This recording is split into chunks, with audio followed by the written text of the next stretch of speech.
Good greetings, everyone. Rusty Dog, and welcome. Rusty Dog here. Hi, and welcome to the next part 17 of my Distant Worlds 2 live stream. And I'm finally found the time to set off from Waypoint 5 on our way to Waypoint 6. So some of you may be ahead of me, but yeah, I don't really get time to do a lot of streamy stuff, so unfortunately, and then of course Distant Worlds don't give you too much time to get to the next waypoints. It's an ongoing thing, so I feel like I want to keep up with that, and therefore I have to keep pushing this out. Hey Andy, I think it's just me and you at the moment, so I'm going to be on with a very small crowd, I think, but that's okay. Right, anyway, I'm going to push on. Before I do, I'm pretty sure I've done everything that I need to do here in terms of repairs and everything. Indeed, I just want to make sure all done, all ready to go. Okay, let's have a looky here. Right, he's okay, he's active. He hasn't done he might as well be inactive. He hasn't done anything pretty much since you've set off.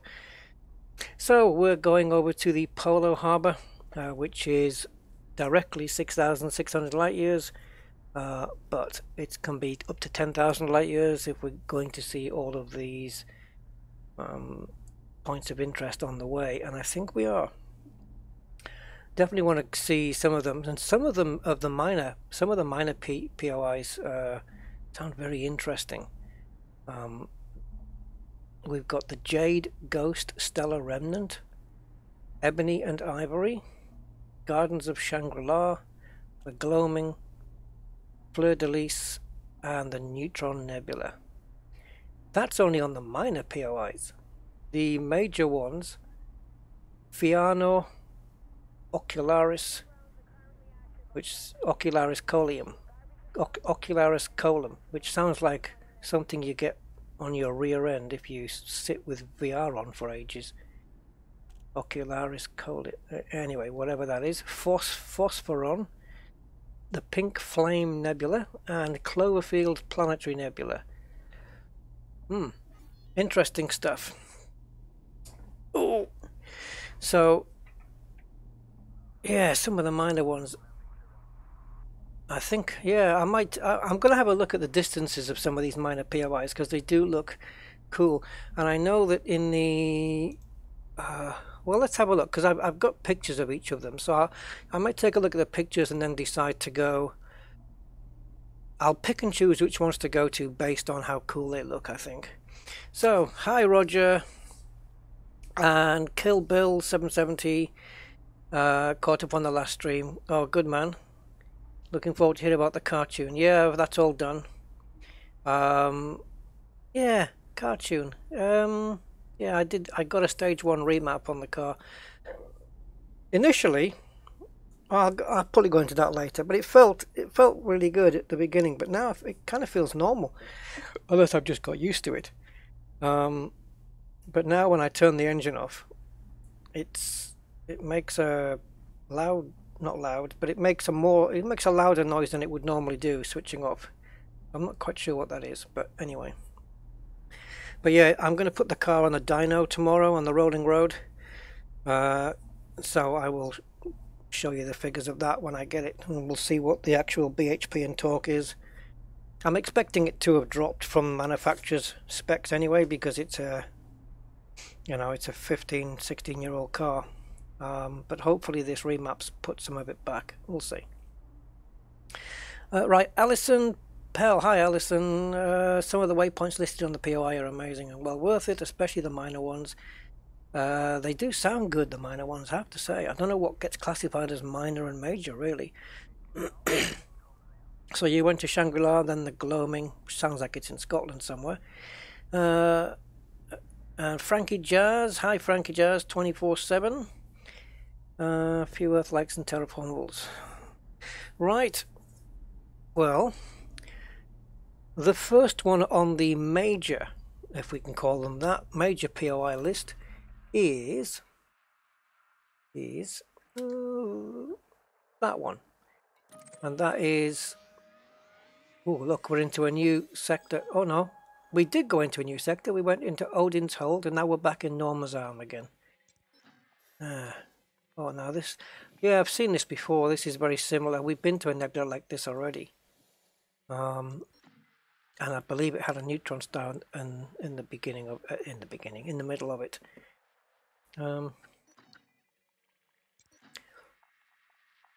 Yeah. Okay. I'm going to have a look at the pictures of this on EDSM. Actually, that does look pretty cool. Let me bring this. The thing is, if I show you these pictures, I mean, you can obviously see them for yourself, but if I show you them, it's kind of going to spoil the stream. The Jade Ghost Stellar Remnant.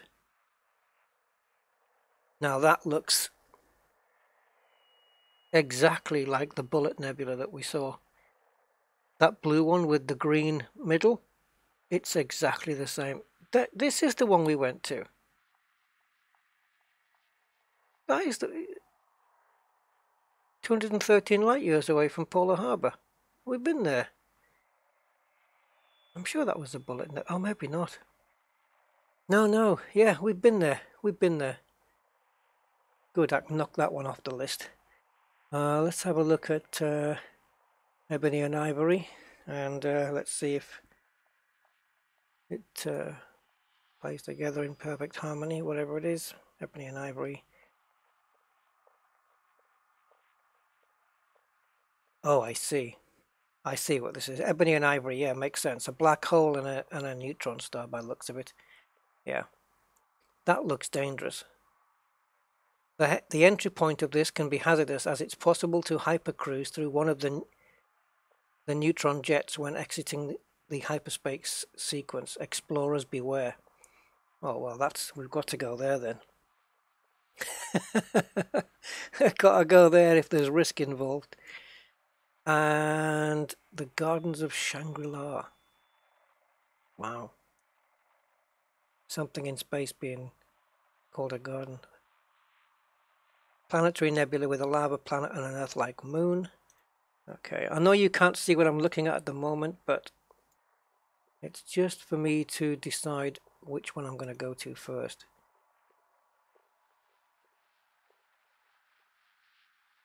What the... Oh, we got to go and see this. Mylafa, yeah, the Ocularis Colum, which is, if I can get it, this one. Oh, that's not going to work, is it? Gal map.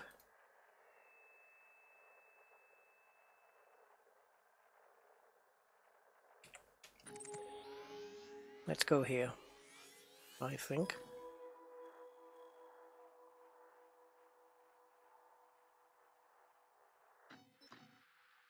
Okay, so that's a fair trip away, 3,000. But before I do go here, if it'll even plot the route, it's still plotting, I think. Have we got everything enabled? Yeah. Okay. So before we go there, I want to have a look at the Gardens of Shangri-La to see where that is in relation to where we're going. And where we are.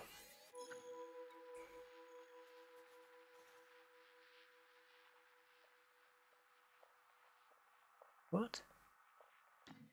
Okay. And where am I? Whoa. Okay. Bloody hell. Right, I guess we're going to Gardens of Shangri-La first then. And then we'll go to the Ocularis Colum. Well, let's do this first then, because it's closer and it is kind of on the way. So we've had a couple of updates lately to Elite Dangerous. The last one was nothing to speak of. It was just a quick fix. The previous one, 3304, nothing there worth mentioning for me, really. Just the very definition of a minor patch. So let's have a look who we got now. We got Lucas. I'm not even going to attempt your surname, Lucas. Or maybe I will.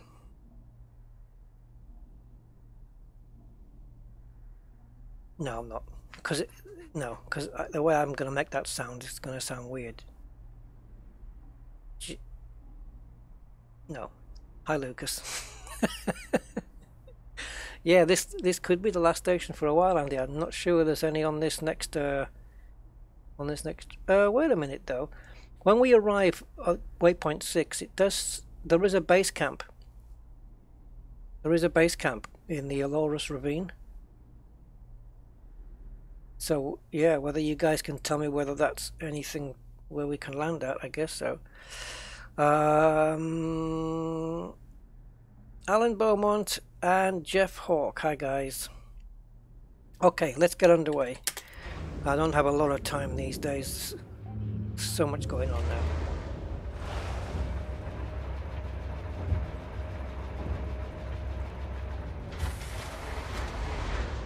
Right, I better get a good lift off from here, otherwise I'm going to lose a bit of hull. Because I don't have my shields on. See? It says hull integrity compromised, but then nothing happens. But yes, this will be indeed the last landing spot, I think, for a while, unless Waypoint 6 is confirmed to be one.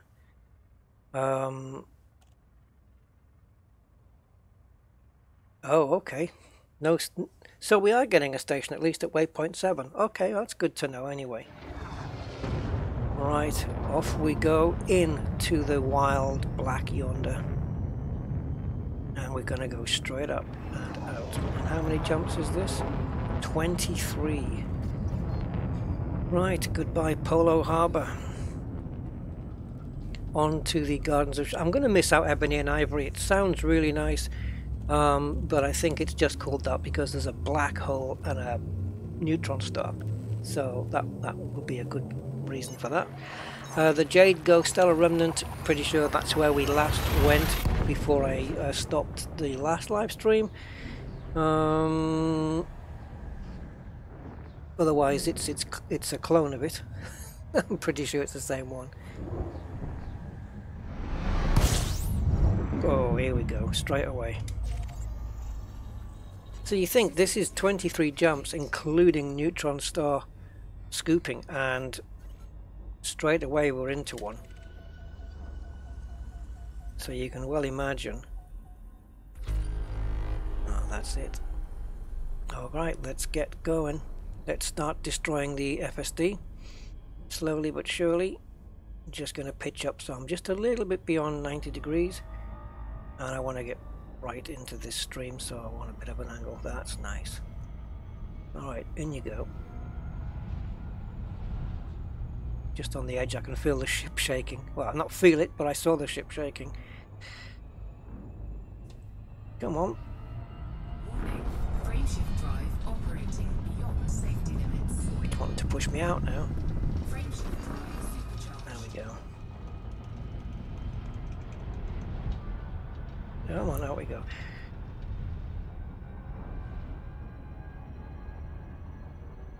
Oh, Waypoint 7 is Sage. Yes, they are going to put a station there. This is all based on our CG that we did, but I think from what I can gather, when we get to Waypoint 6 at Polar Harbour, that is the end of what Distant Worlds class as Stage 1, and Stage 2 is after Waypoint 6, which is about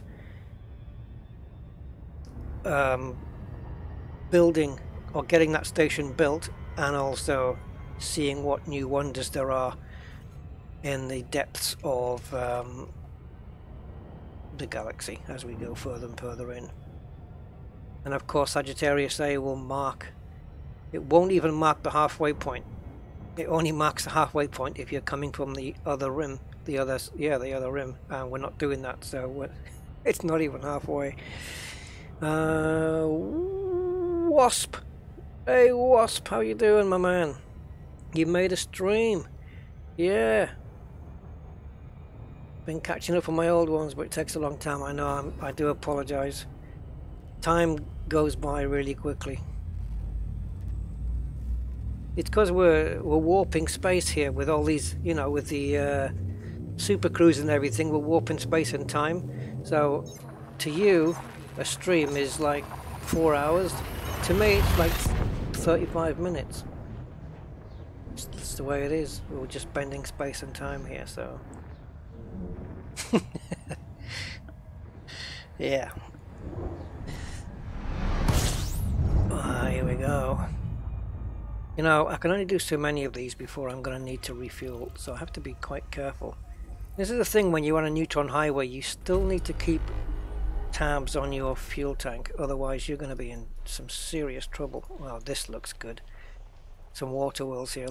And there's only 8 bodies here, so we may as well scan them all. I was going to say do them all, but thought of doing 8 bodies yeah, can be taken out of context. Right. Yeah, fuel. I am definitely going to have to keep an eye on that, because it's all too easy to just do a few neutron stars. And I've got it's a stock fuel tank, I think, on this one. I haven't put a smaller tank on. I think it's just the standard 32-ton tank on the Conda. I think it is 32 by default on the Anaconda. Let's have a look. High metal content. Oh, flibbity jibbity jibbity flibbity.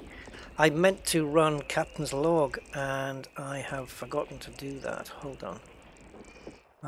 Yeah, I'll do that in a second. I've done a couple of jumps now without Captain's Log, because I don't like running it beforehand, because sometimes if I do that, if I run Captain's Log first and then launch the game, there's been a couple of occasions where it hasn't been recording the jumps as I've been doing them, which is a little bit annoying.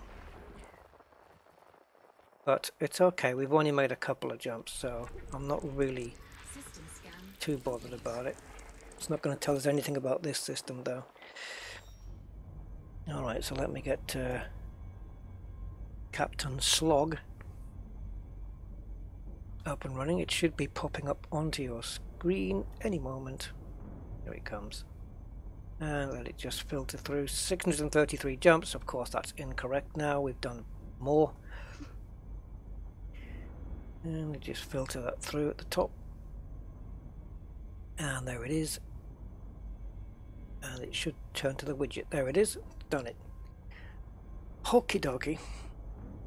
Right, yeah, Waypoint 6 is a black hole with 0 population. Yeah, they've all been sucked through it, that's why.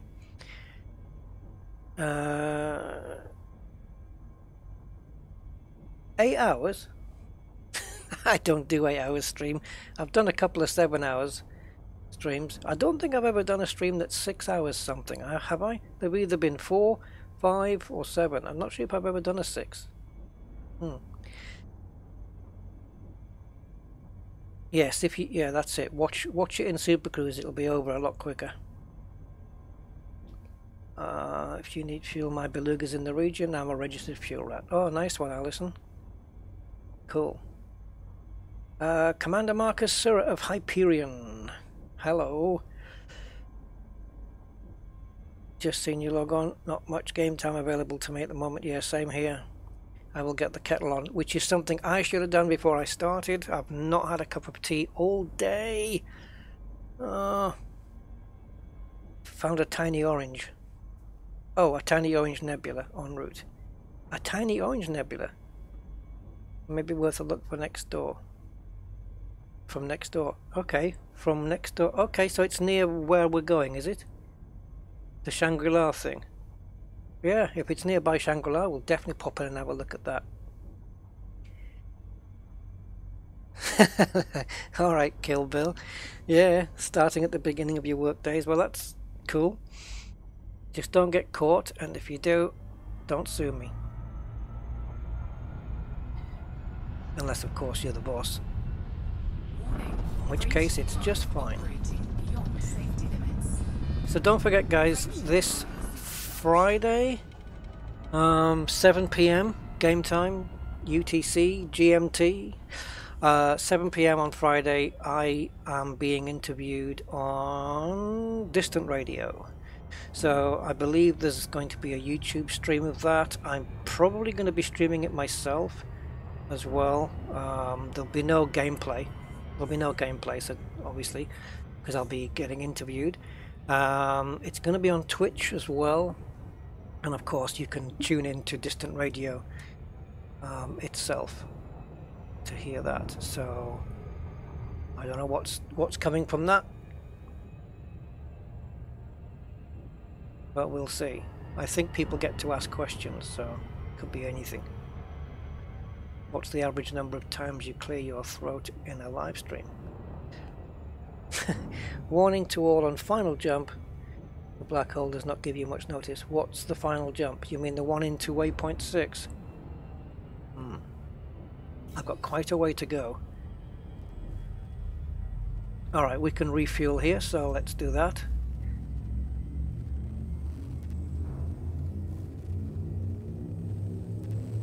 I've noticed we're back here at the inner Scutum Centaurus arm again.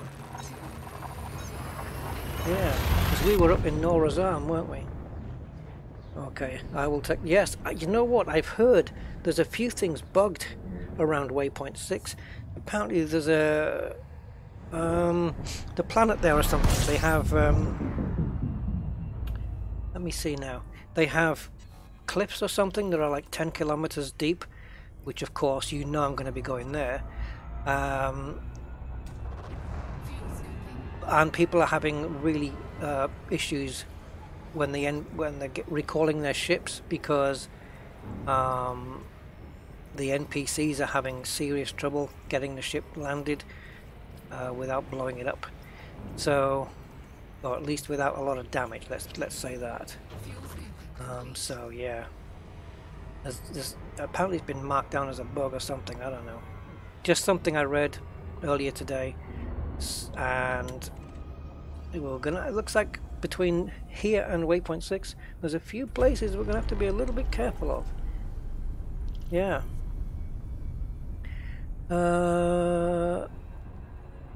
Don't crash into it. Yeah. What is going on with this black hole at Waypoint 6? Yeah. I'll have to try and remember this. Yeah, I think that's what it is, Alison. I think that's how it works. Yeah, I think you're right. It's going to be interesting. Jamie Valks, hey, it's cold and snowy northern Minnesota. Well, we've got the sun out today and blue skies. First signs of spring, I think, because the flowers are starting to come out. I don't know if have I got time to de-scan it? If I already have. Yeah, just.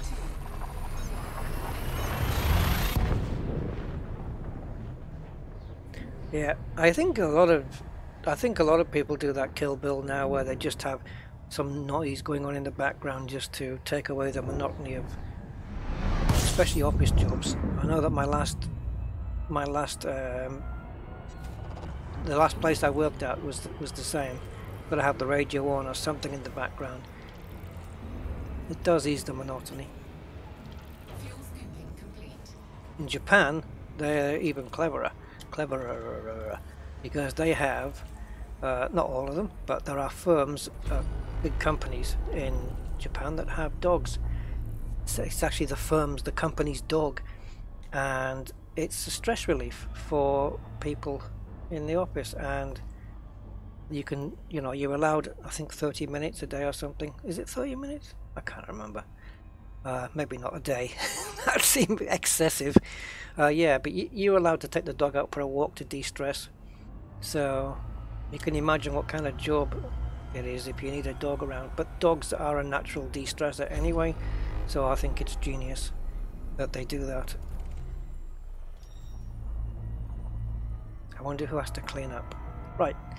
On we go. Let's push on, because there's going to be plenty of jumps to make before we can get to these places, and there are 1, 2, 3, 4, 5, 6, 7, 8, 9, 10, 11 points of interest. I won't be going to all of them. One of them we've seen already on the last stream.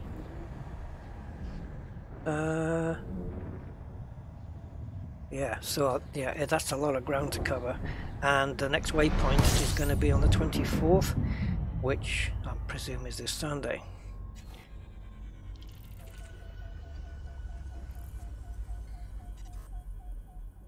System scan complete. Okay, system scan complete. The first time I paid attention to her saying that. So again, the Stellar Forge going a bit nuts on the stars here, putting some on the right and none on the left. Warning.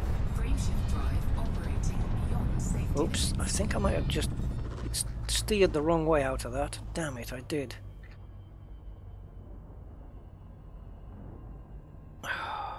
Yeah. I'm just following the light on my ship to try and get that cone back. Not that way. Oh, I hate doing this. There it is. We should be able to just breeze through here now because I'm almost charged. Warning. Frameshift drive operating beyond safety That's it, limits. just Frameshift barge your way drive through. supercharged. See, look at that. It's massively covered in stars. And then you just... it suddenly tails off into that. I mean, what have we got there? Four stars? 5, 6, 7? It doesn't make sense. Yeah, I did notice this on my previous account. That's just weird. That's just very bizarre. Isn't that strange? Yeah, that's got to be some kind of calculation error, I guess. Right, on we go.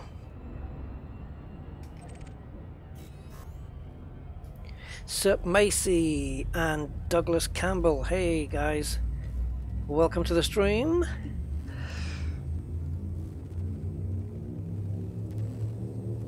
Oh, you know, we've got a radio station here, right? And they must have, I don't know, like an itinerary of probably like 20, 25 songs, and that's it. And it's just the same, like, you probably hear the same song 2 or 3 times a day. And their tagline is, because it's called a Smooth FM, System scan. and Fuel scan. after the song you've heard for the second time that day, she comes on and goes, "Smooth Extra, your refreshing music mix." Fuel scan. And I thought, well, what's so refreshing about it if you keep repeating the same stuff time and time again? They do put some good songs on. I'll give them that. They do have a good selection, but that's no excuse. Oops, took my finger off the scanner just before it finished. Off we go.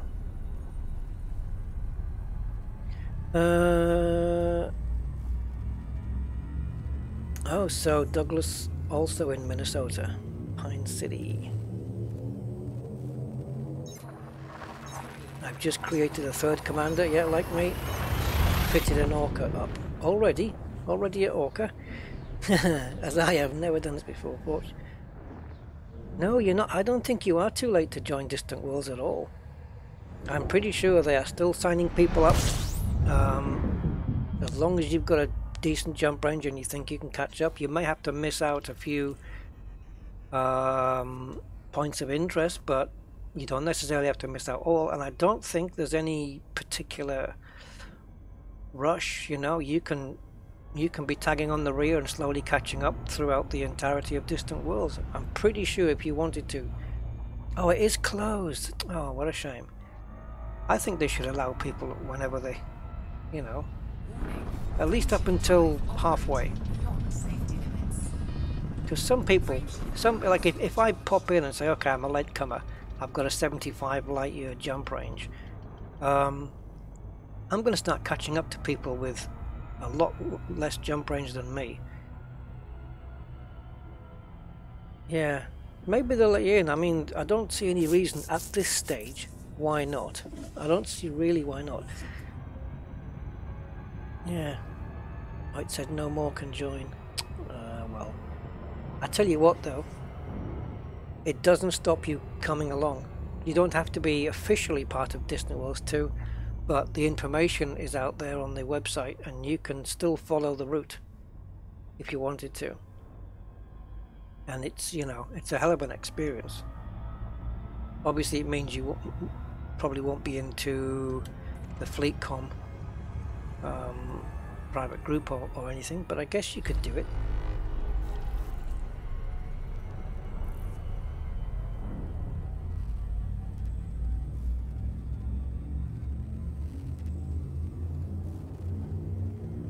I guess the other downside is, of course, as well, is if you're not on the official roster, then if there's any decals to be dished out, you know, at the end, Distant Worlds 2 decals, you might not be on that list, but I don't, that wouldn't be a deal breaker for me. I just want to get a list of all the points of interest on Distant Worlds 2 and come out and check some of those, because some of them have been really cool. I've seen some amazing stuff on this trip.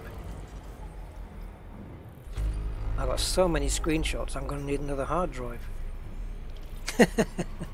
Well, maybe. I'm going to have to start backing them up anyway, because I've got tons of them. Right, got 22 bodies in this. I'm not really going to have time to be scanning stuff unless it's really valuable. So let's push on.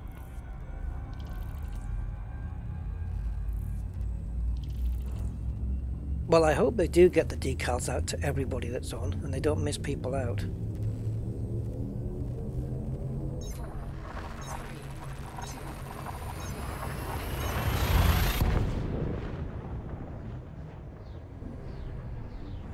Yeah, I don't know, Wasp. I would probably do it. I mean, is there a place to get a list? You know when Distant Worlds put out the next Waypoint and then they give you a list on their site of all the POIs in between? Are they archived somewhere? So like if I were to go back and find out what the points of interest were between Waypoints 2 and 3 or 1 and 2, can I still find them somewhere? Because, you know, if they're still available, there's no reason why anybody can't just take it upon themselves to do their own personal Distant Worlds expedition and enjoy what's out here. Whoa, look at that flare.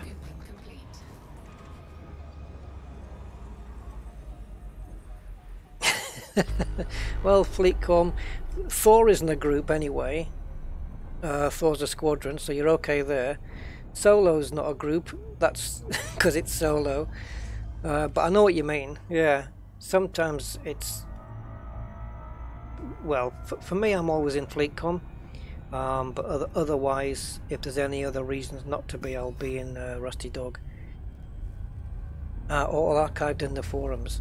Oh yeah, you're right, they are. Yes, they are, indeed. Yeah. Anything that isn't open, yeah, just do not go into open play in Distant Worlds 2. Because if you get ganked and set upon by ruffians, then it's your own lookout, really. Which sounds harsh, but it's true.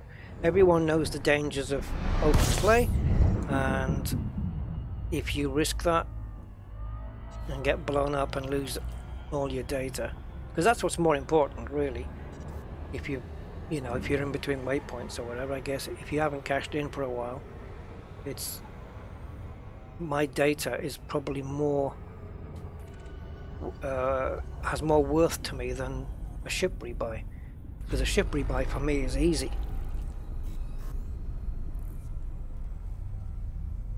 But there you go. But yeah.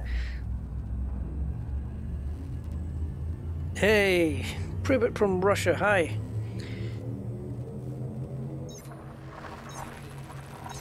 Yeah, exactly. Yeah, the waypoints are publicly viewable, and there is a distant gankers or whatever they call themselves, which I find completely pathetic. But I don't know. There's a mindset out there for some people that says, you know, you can. This is just them playing the game their way, which is the equivalent of somebody getting murdered and the murderer saying, well, I'm just living life my way. Doesn't make it right, and it's still pathetic, but you know my views on that, guys. Let's get this system scanned.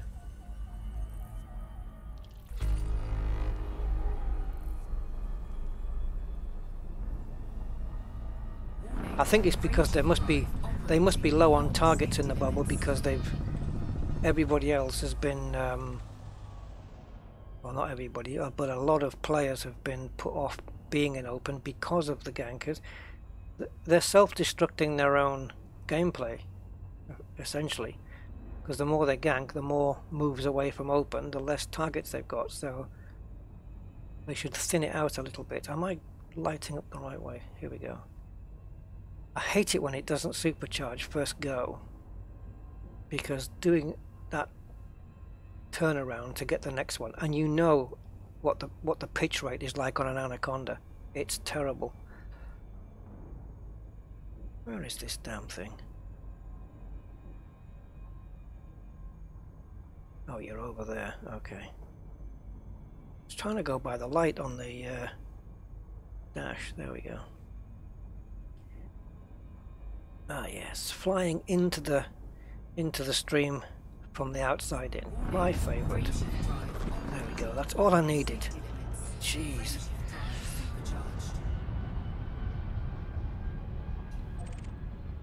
Alright, where are we now? 12 jumps. Not bad, making some decent progress.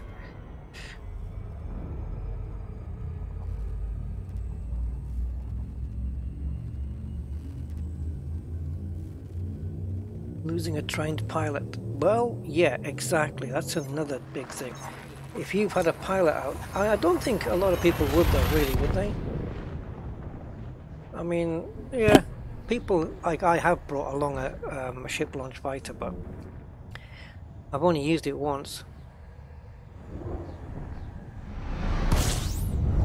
I'll be using it again at Waypoint 6, I imagine, if they've got these 10-kilometer canyons. I know it's going to put my ship at some considerable risk, so I don't know whether I will, or I'll park the ship up and try not to fly too far away.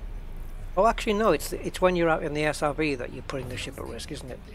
Because if it takes off and you're down in that 10-kilometer canyon, imagine getting your ship to come and rescue you in there. This is the problem that people are having. Oh, that looks in a sweet zone. Water world. Should we quickly see if we can pick it up? See, this night sky looks awesome. That looks brilliant, especially with the small tinge of blue from the FSS. That looks brilliant. Let's see if we can pick up this water world somewhere. There we are. We have it. There it is.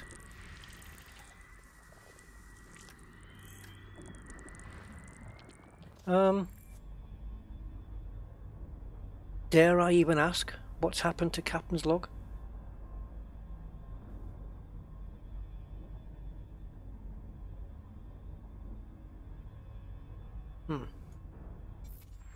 Go away.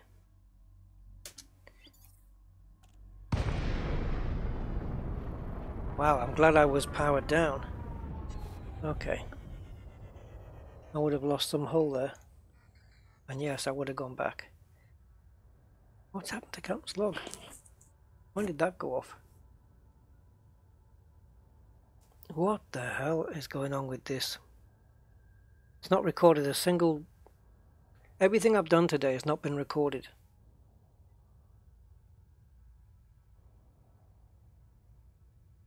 Right.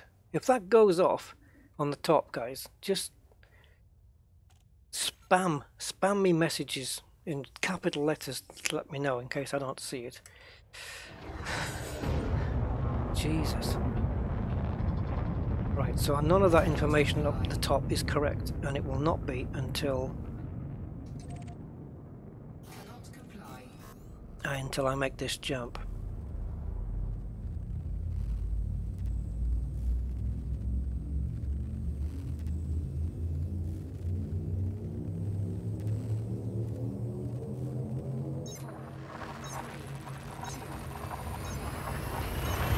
Yeah, losing a ranked pilot, I mean, that is the amount of effort you need to rank them up, you know.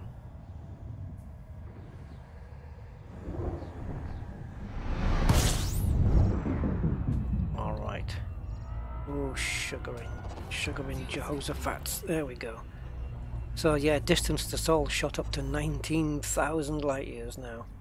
Oh! Wait a minute. Does that mean I've broken my record?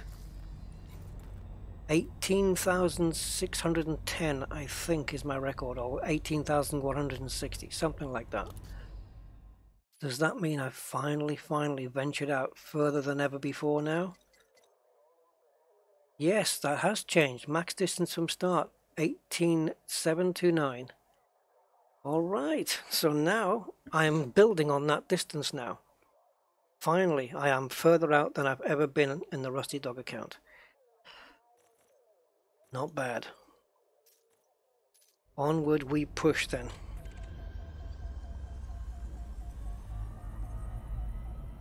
We are fueled, yes we are indeed. 7 bodies here. And a water world. Am I too close to pick it up? No. No, I'm not. It's in here somewhere. There it is. There you go. 1 water world. Not terraformable, but you can't have everything. Is it first? Oh, it is first. Okay, well, wait, not necessarily. Not necessarily. How many stars are there? 1, 2, 3, 4. Yeah, this is first discovery stuff, so I might as well do the rest. There's only, what, 3 bodies to go, I think? Something like that.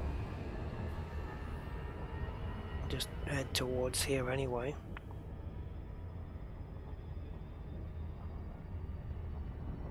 Okay. I like how the FSS kicks in. Not just after you've throttled down, excuse me. Not just after you've throttled down, but after you've shown intent that you're going to throttle down, which is great.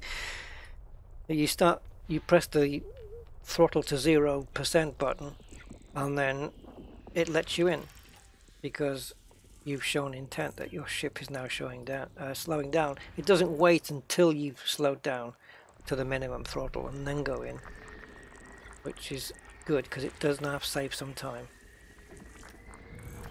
And we've only got this 1 to go. That's it, nice and quick. On we go.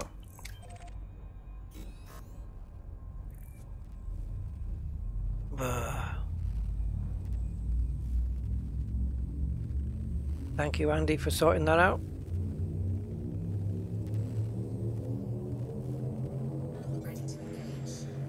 Oh, that's a good one. Popped in there to stop it.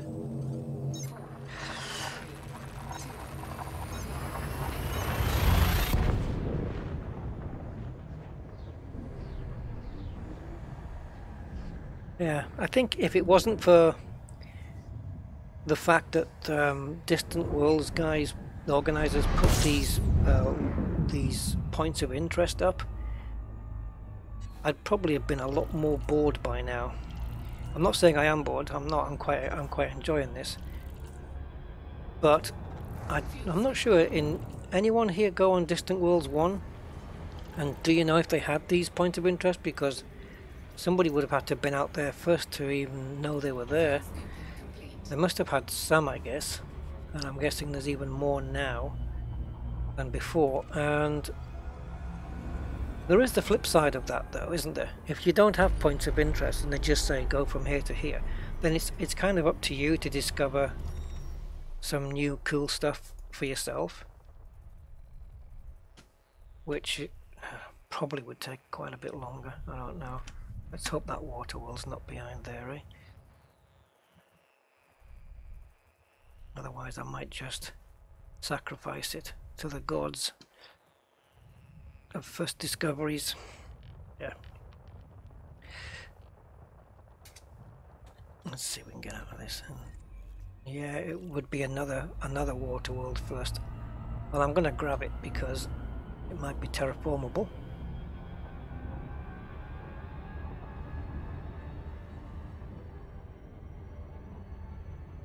A Fortnite player must have dropped in randomly. Well, I'm not with you, Andy. Uh-oh, uh-oh. Oh, alright. For a second there I thought we had an ammonia world. Only seeing one of those so far. Ah, water world's in here somewhere. There it is. And it's ringed.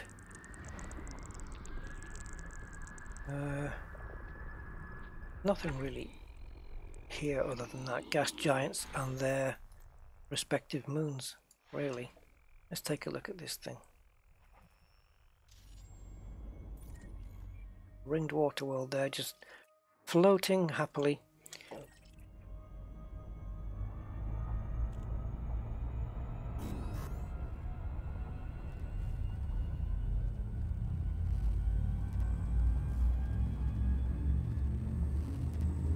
Whose channel, Andy? Sorry, sorry if I'm not with it. I'm probably talking about something and then I've lost the thread.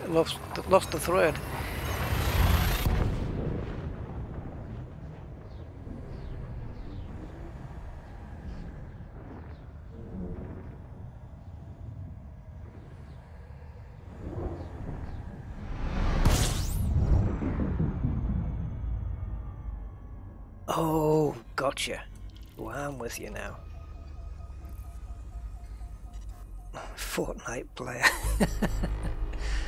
Yeah, please subscribe to me. You can't be saying that, that's my job.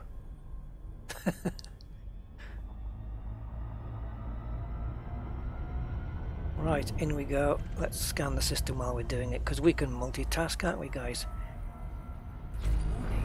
Frameshift drive operating beyond safety limits.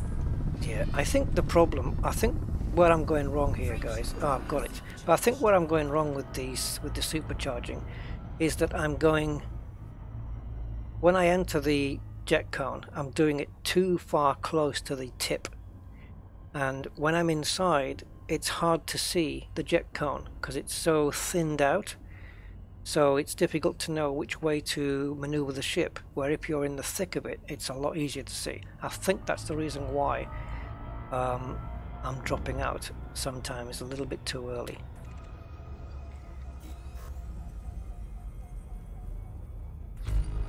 Now 6 bodies, let's cancel that then, let's have a look. These gas giants look to be pretty, is that, I'm not sure, they look, yeah, look, gas giants are from there. I was just thinking there that these two look quite way up the scale there. Quite sure what that means. Maybe you'll find something out. Ah, class 4. So maybe the higher up the scale they are, the bigger the class they become. I don't know.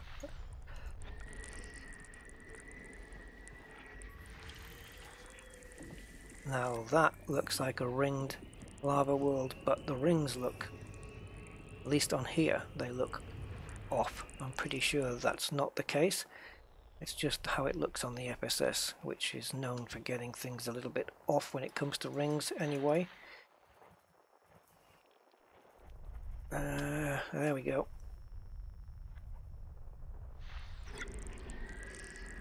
Now we've got a couple here. Wow, that looks nice. I quite like those purple rings.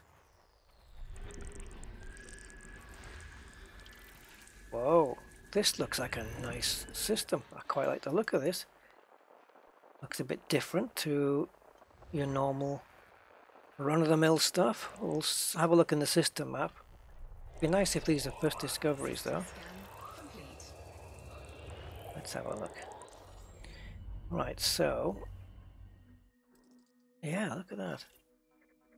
High metal content. Silicate vapor geysers on there. Geysers, yeah. That's not a nice little system. All first discoveries. Not bad. I quite like that. On we go. Oh, that would make sense, Andy. Yeah, water giant. That would make sense. Hey, Ruba.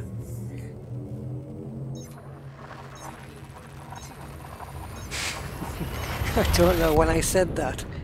When I said, hey, Ruba, I just fancied going, Aruba, Jamaica. But anyway, I won't.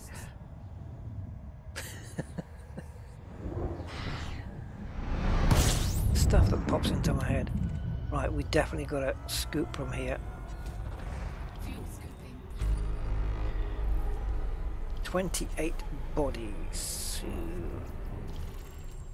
Yep, rocky ices and icy rockies and clusters and a gas giant. And a completed fuel scoop. Are we in single digits? Yes, 7 jumps to go before we get to the Gardens of Shangri-La.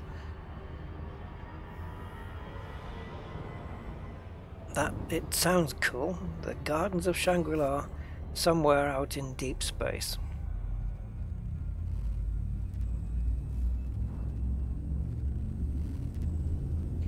Dryo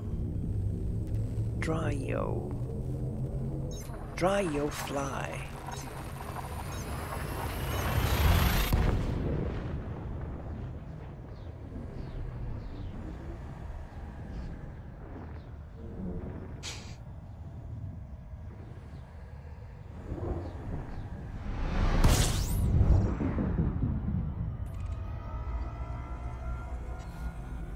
Just keep pushing through, I think.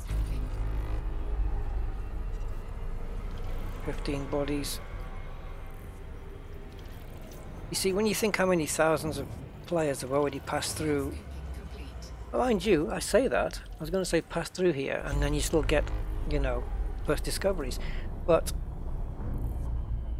I'm not sure how many people will have just gone from Waypoint 5 straight to one of the minor POIs, which is why we're getting lots of first discovery stuff here. And I will leave it.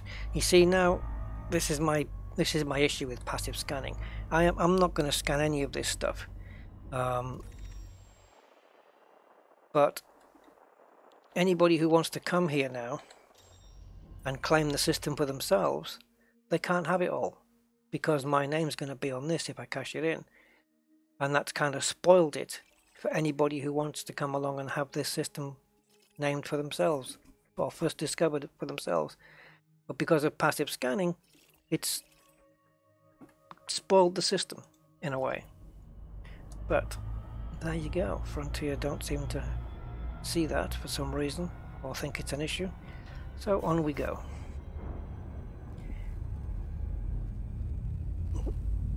Babylon 5. I never did watch that. I watched an episode, I think, but I never finished it.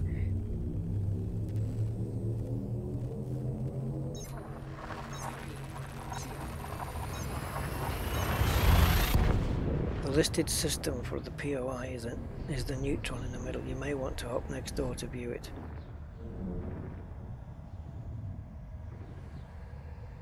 Yes, I think we've done that, Ruba. I think, because I was asking that very question, can you have terraformable candidates in a system with a neutron star? And then it didn't take long until we actually came across one.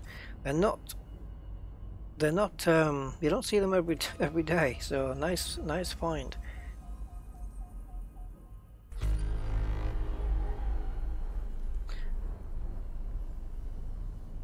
Okay. When you say the listed system for the POI, you're talking about the Shangri-La one, right? You may want to hop next door to view it. Well,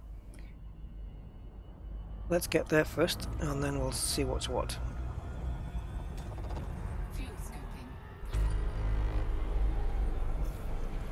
One body. That means it's already done. I didn't listen. Fuel scooping complete. 5 jumps. I know there's a neutron star just before we get to our destination, I think, because I seem to recall a dotted blue line on the galaxy map before the destination jump.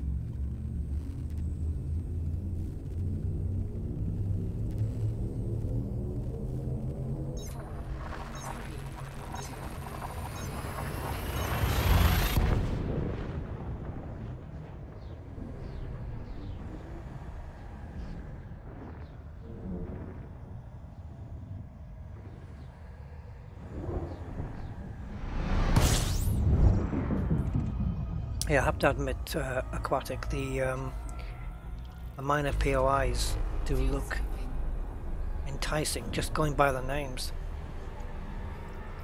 Looks really kind of cool. Fuel scooping complete. Let's have a quick look. Yep, just eye season clusters maybe. I'll leave that.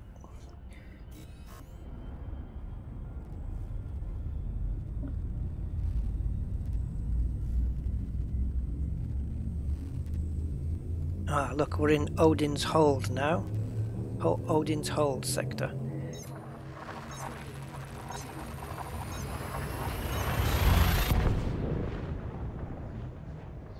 I wonder what Odin's actually holding.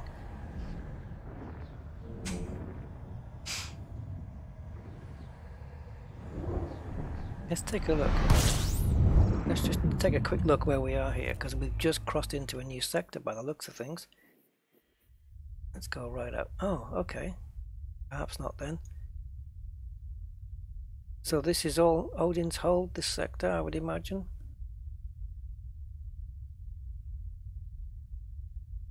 Yeah, we've gone through quite a few here. Someone's right up here. That's Andy. Wow, look at the star types in there.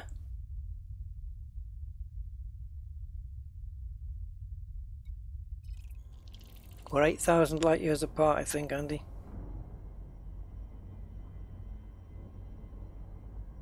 Yeah, Joshua, this is a 7A fuel scoop on this one. It's not the fastest one. Fuel scooping. The fastest one is the 8A, which is very expensive, but it wouldn't fit on this ship anyway. Fuel scooping complete. But yeah, this is quick. And I don't have a massive tank. I haven't added any extra tanks on this. So it's just fueling up the stock tank. I believe it is the stock tank anyway. Does it tell you in the modules? Don't even think. Does it even count as a module? No, I'm not quite sure. Oh, sometimes I double D scan the system because I forget whether I've done it or not. But we're just going to jump straight out. Not even going to bother scanning yet.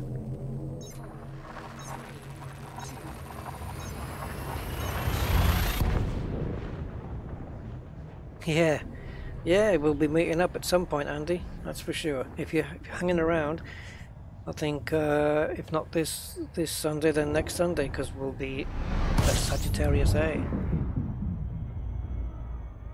which I have only been to once.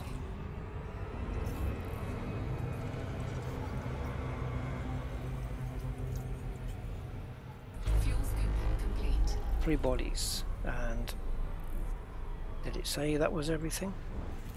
Wrong map. No, there's something else in here. Let's see if we can quickly pick it up. And it's a gas giant.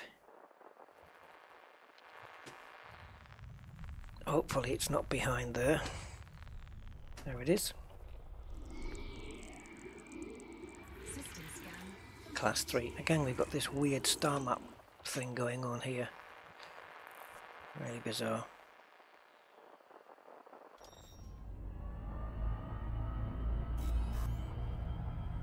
Oh, now we're seeing it come into view here. And we are 2 jumps away.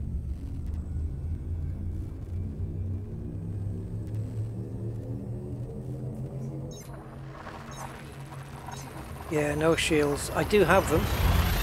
I just haven't got them switched on. No point out in outer space.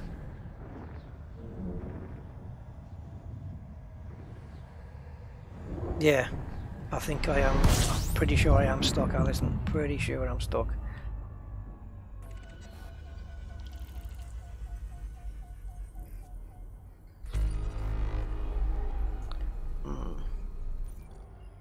Okay, wow. Is that our first discovery? No, I was going to say, that's weird. I just didn't have my mouse on it. Okay.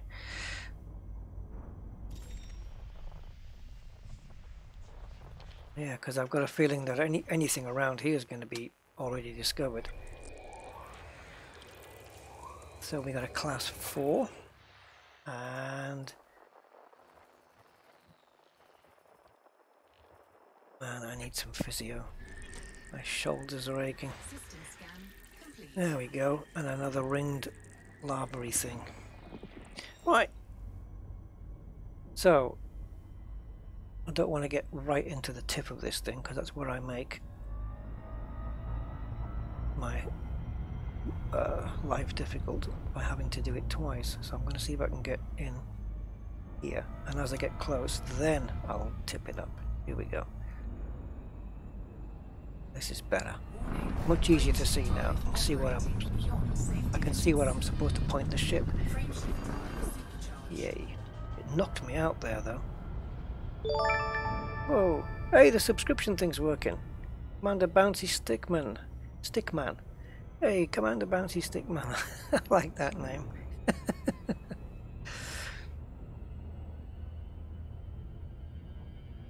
Oh, the station is supposed to be built before we get there. Well, it's not like FDev have to do any actual building work, is it? They just have to put an asset into a system. You know, we could probably do that in 5 minutes.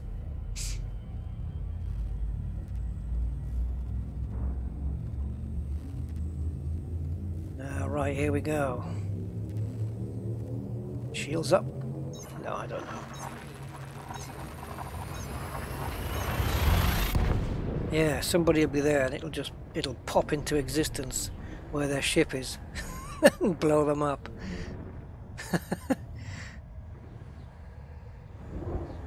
or the station will pop into existence where somebody's ship is, and they'll survive it, but they'll be right above a launch pad so they'll get done for trespassing, loitering. Oh, this is nice. Let's take a look out the window.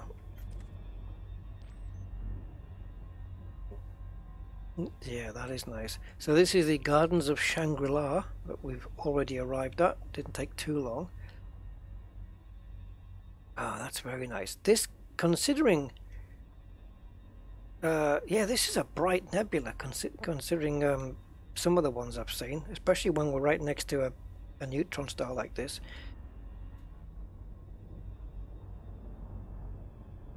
Oh, look at that stuff coming off here. You see that? It looks like steam coming off it almost. Let's speed this up. See that stuff? Just moving around there.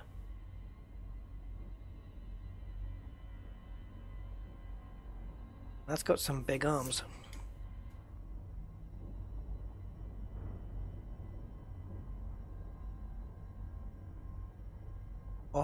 What's that? Oxolja. Right, I think we're going to have to scoop up this. If I scoop now, I'm assuming that when I plot my next route, it's going to make the first jump. It's going to make the first jump a supercharged one. That's my guess. We will see.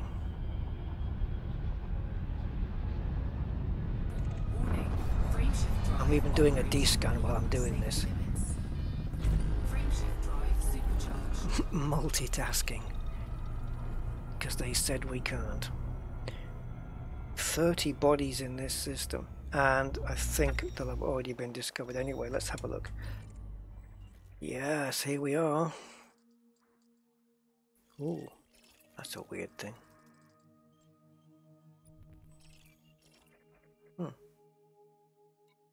Let me just target that. I want to see what it is. Okay, hang on. Doing it the wrong way. So target it first, point to it second. Over there somewhere.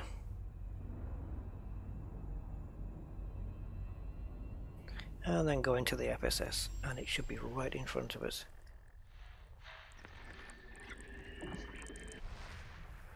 Probably this one. No, that's... See, I would have missed that otherwise. We have stuff here.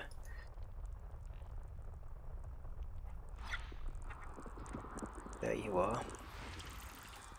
Oh my god, it is an Earth-like. It's an Earth-like orbiting a thingy. Notable stellar phenomena. Okay. Guess where we're going. We have NSPs. See, this is something I haven't been doing enough of, is when I jump, going into the nav panel here and scrolling down in the system and looking for these, because you don't need to, as far as I know, you don't need to do a FSS scan of the system first. Maybe a D scan, I'm not sure, but let's go and check these out.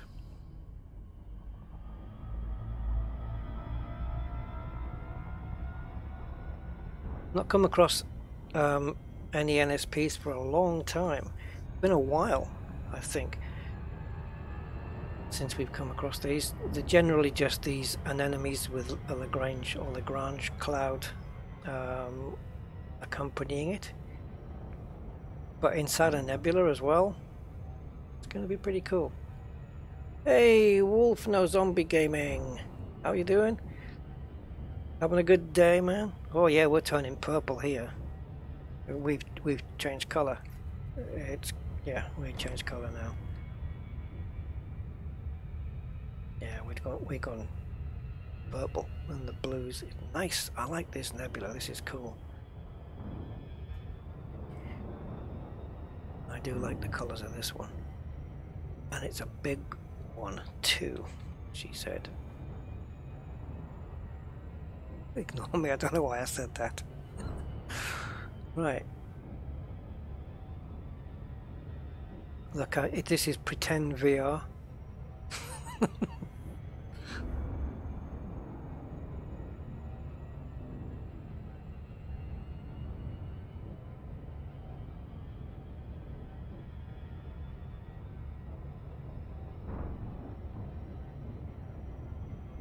I wonder if they've fixed, you know, we've had a couple of patches since I last went to a notable stellar.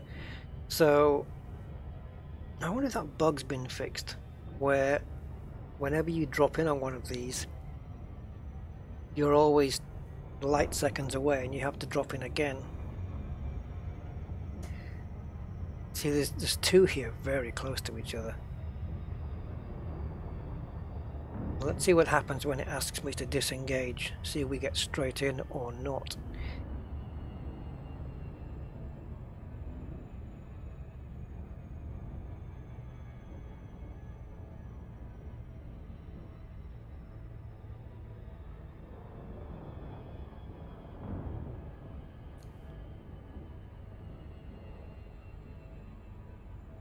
Oh, well, that's good to know, Jeff Hawk. That looks like it's got something cool coming up.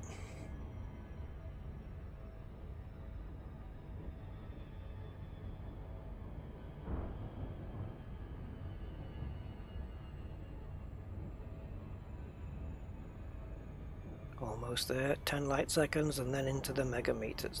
There we go. So,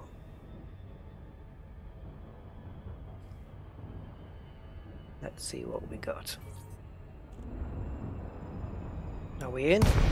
We are. Oh, naranja. Yes, it is orange. It is very orange. And that complements the purple quite nicely. Yeah. Let's have a look from just from here, because I want to get a mixture before I go into the Lagrange cloud. I want to have a look at it from here. Oh, it's the spiky fellas.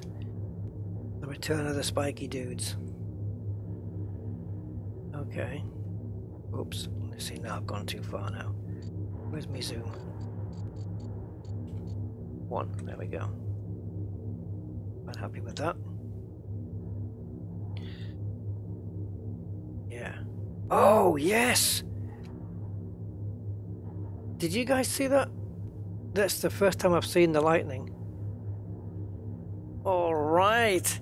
Yeah, FedEx Nebula. Oh, that's going to get renamed. Yes. Now, does that cause damage to your ship if you in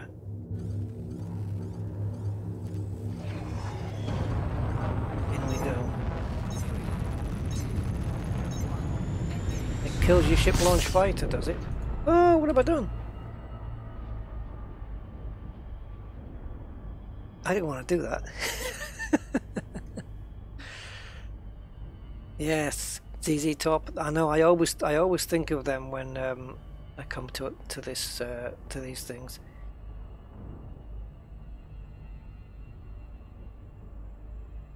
Commander Vulture, on the minor POIs, this is called the Gardens of Shangri-La.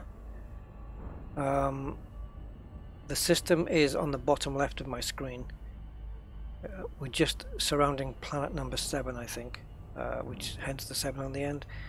But yeah, do I need shields for this? I should probably put them on.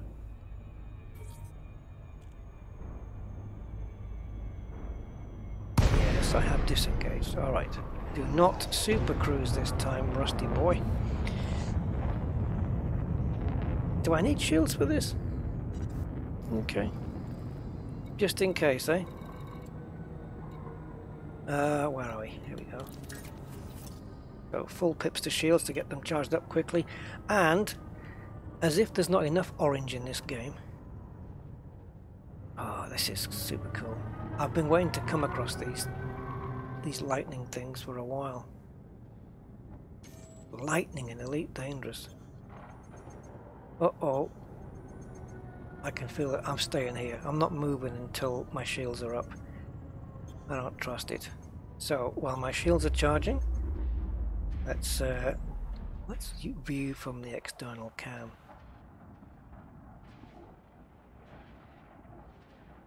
That is so cool. See, they can use the same lightning stuff on atmospheric planet landings. Whoa, look at that. Is this audible as well? I mean, can you... Yeah. Lightning causes damage. But, okay, so now my next question is then, if the lightning causes damage, will it go straight through to the hull, or will my shields protect me?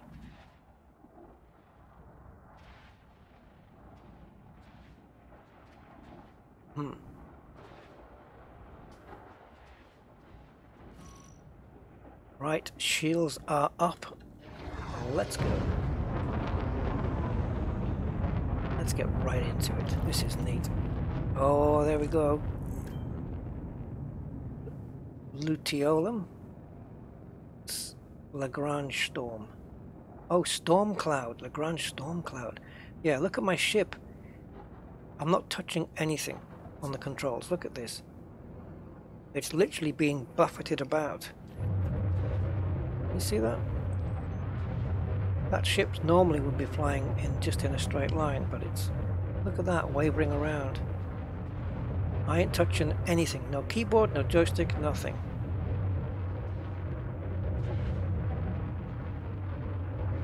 Yeah, it's being buffeted about. And my shields are at 75, and hopefully they're going to continue to go up.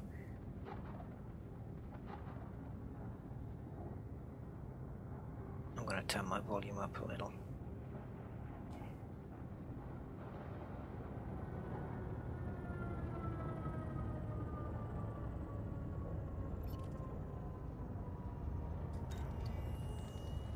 pretty sure I've got this one. I'm not sure about that colour though, but we'll see.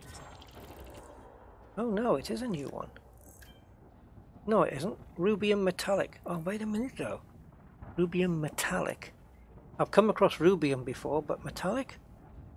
Not sure.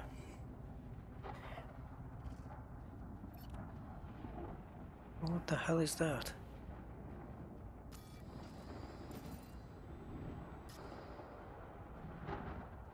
Oh guys, we definitely got lightning here. I love the way the ship's lighting up. Let me see if I can take this off just a sec. See if we can...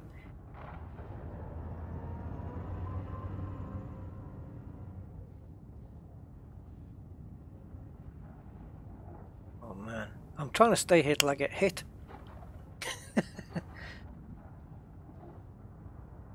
Buffeting, yeah, James May. Oh, I've been watching so much Top Gear, proper Top Gear, over the last few days. I re-watched the Burma special, yeah, yesterday. Brilliant.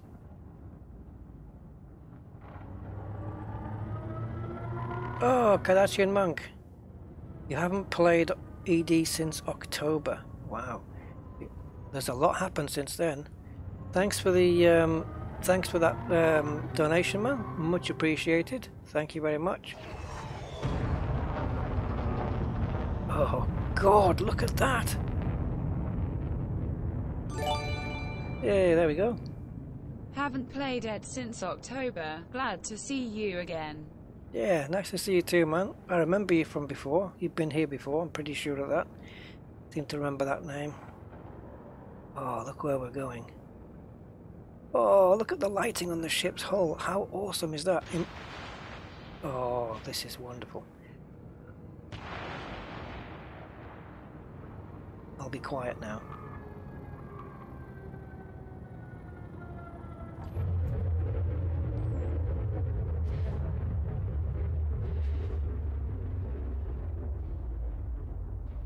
Come on, hit me.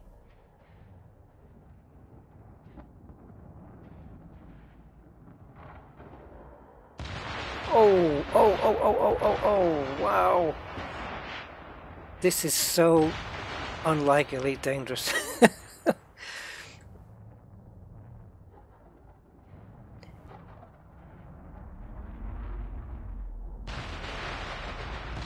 Oh my God.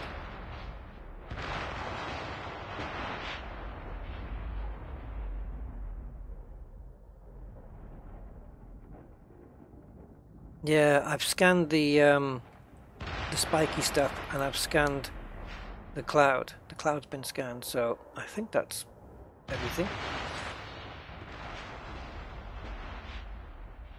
I don't know why my ship's hunting around to get hit, but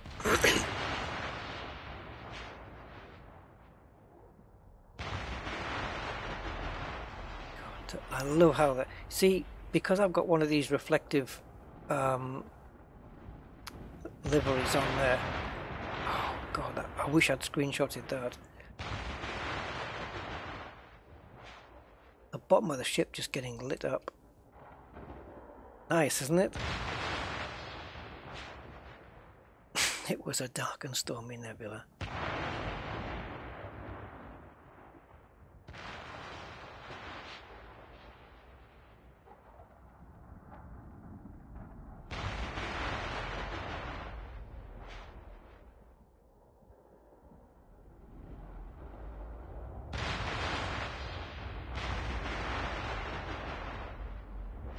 So, we're not going to have this debate about sound travelling through space, right?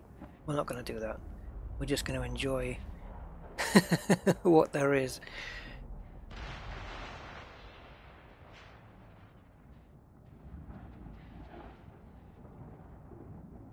I'll tell you what, let's pull out, because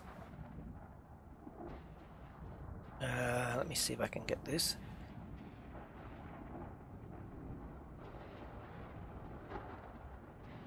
I'm trying to get control back of the camera. I may have to pull out. By the way, how's my shields? Okay, we're fine.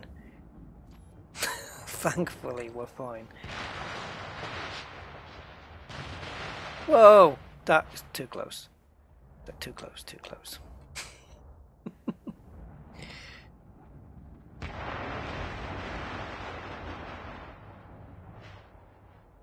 Right, you see these thrusters that are popping on and off? I'm not touching anything. And as far as I know, my ship is 0 throttle. So what you're seeing on those thrusters is nothing to do with me whatsoever.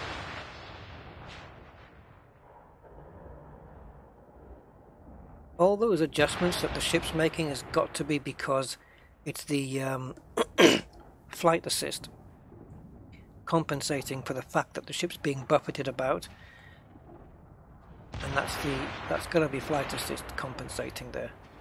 You can see the thrusters at work, look, just trying to keep the ship in place despite. If I take it off, let's see, flight assist is now off. Yeah, it's still using the thrusters, but look at the difference now. I haven't touched any controls other than flight assist, no thrust, but it's still doing it, look. Who's doing the thrusting there? Wow.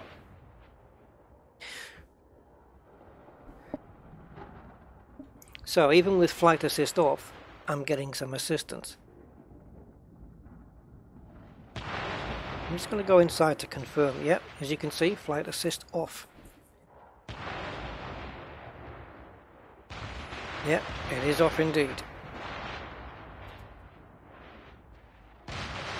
And it's just hit the camera. It's getting pummeled around here quite dramatically.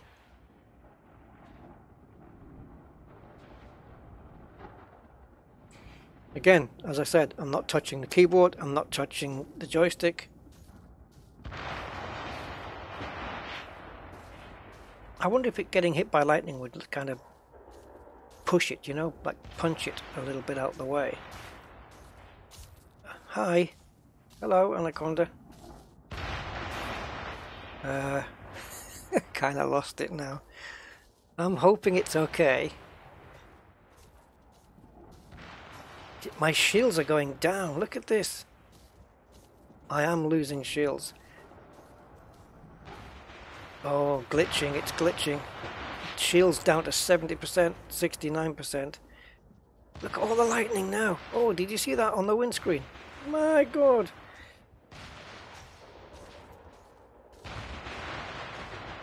So you don't physically see the ship getting actually hit, but it's clearly getting some kind of damage here. Oh man, this is brilliant. The lighting's great.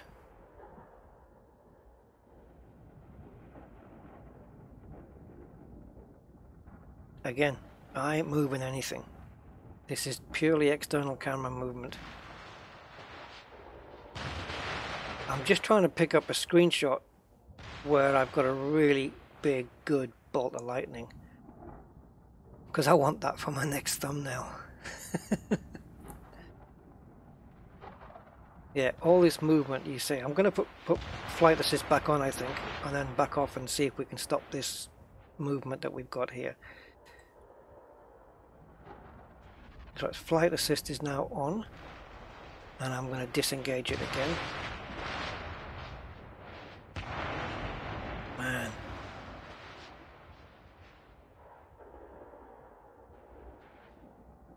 Let's see if we can get some forward movement here. Now I'm trying to fly without flight assist now. Okay, flight assist is on. Whoa! Oh man. Literally trying to get some good screenshots here. No, can you throttle back down for me? Thank you very much. How did I miss that shot?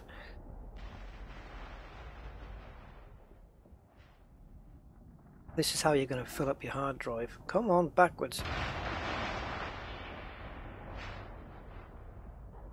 multiple screenshots here, just in some vain effort to try and get something.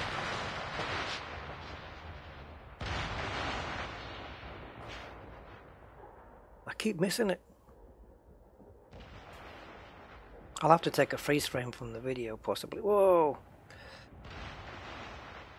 Oh man, how cool does that look? Oh man, I love the detail on the ship there as it lit up. Let's see if we can get some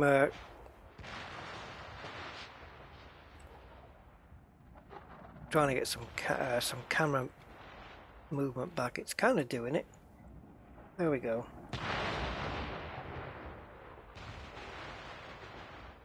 Yeah, you can see on this some points where it just lights up on the left hand side there. Oh, look what I just did. My shields have gone back up, thankfully, so I've clearly got myself out of a bit of danger, wherever that was.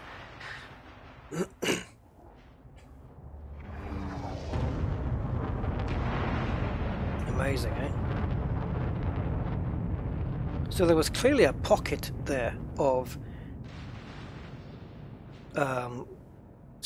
storm, a storm pocket in there somewhere, because it seems to be quite, even though it's denser here in the cloud, it seems to be a lot calmer.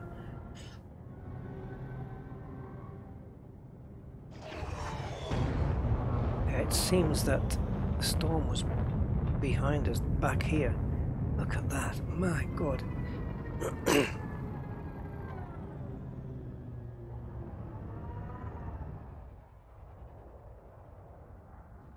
And these rubellum or whatever they're called, these anemones, have to sit in this storm forever, I guess. Oh, guys, I want to see this in VR. Oh god, I should have done this in VR.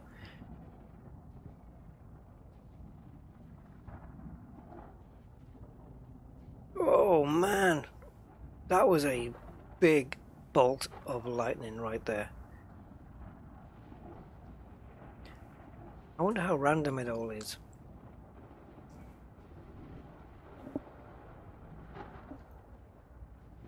Oh, that's a... don't... yeah. We're fine. Everything's good, 100%.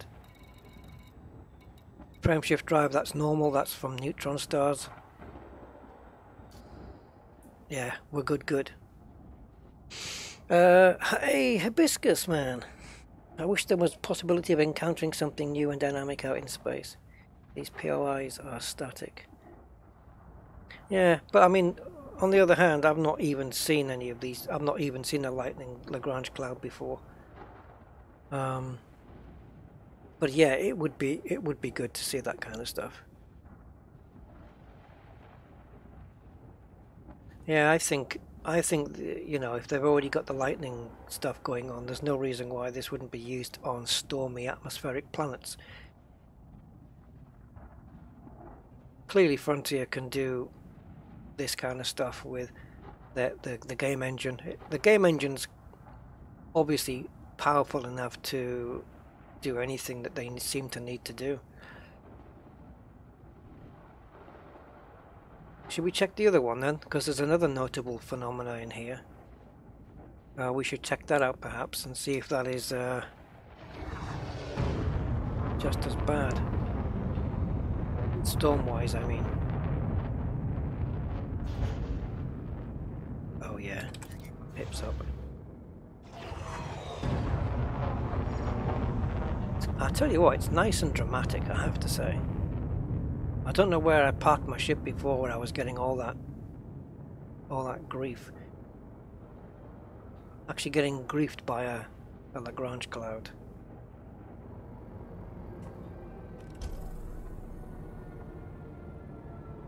Oh, look at the lighting on the... look at that, the way it's flashing into the cockpit there, that's brilliant.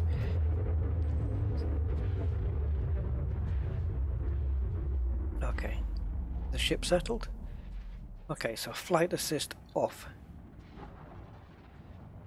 Now that's causing that.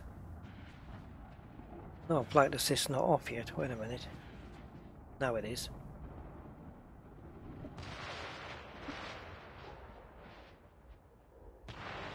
So that's it. No flight assist whatsoever, although you wouldn't think that from looking at the fact that the ship's thrusting on its own. Unless that's my crewmate. It shouldn't be. I think he's asleep.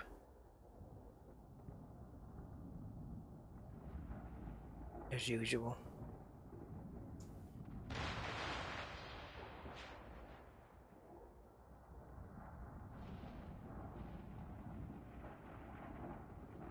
I could stay here for a while. Yeah, gas giants as well. Yeah, because I mean, look at Jupiter. Look at the storms on that thing. Jeez.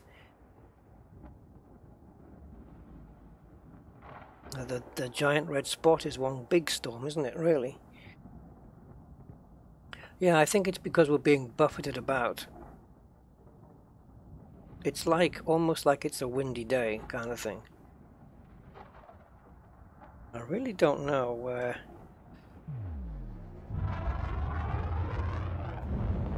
I put my ship to get all that, well, to get my shields down to 69% in here. I think we should visit the next one. This has been epic though in here. I don't use that word often.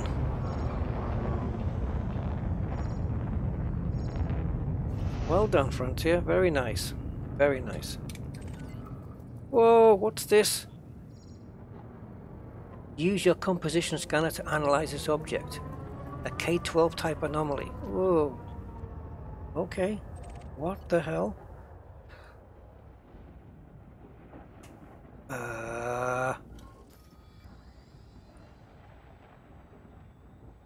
Where did that just go?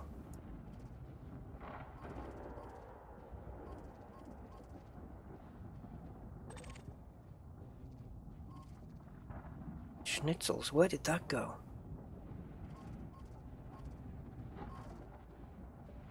I might need to back off a little.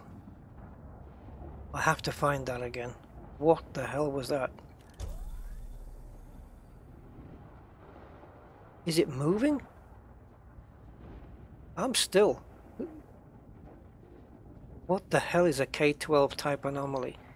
And why is it not here anymore?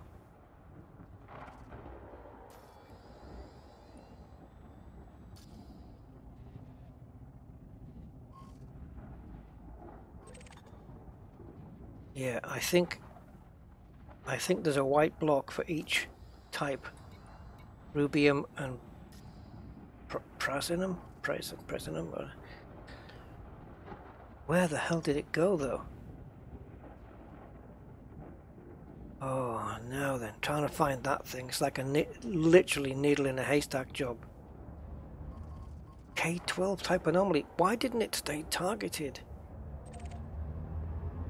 Unless it couldn't have moved that quick where it went out of range.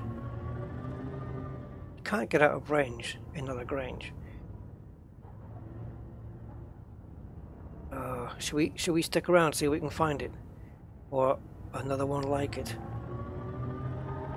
K12 type anomaly. Oh, I wonder if, you know, if it goes on the...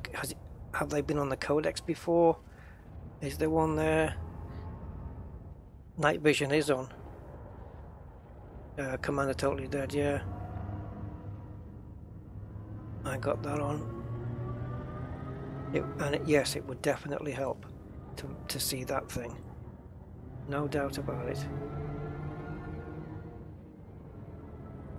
Maybe I should... See now what... Oh, okay.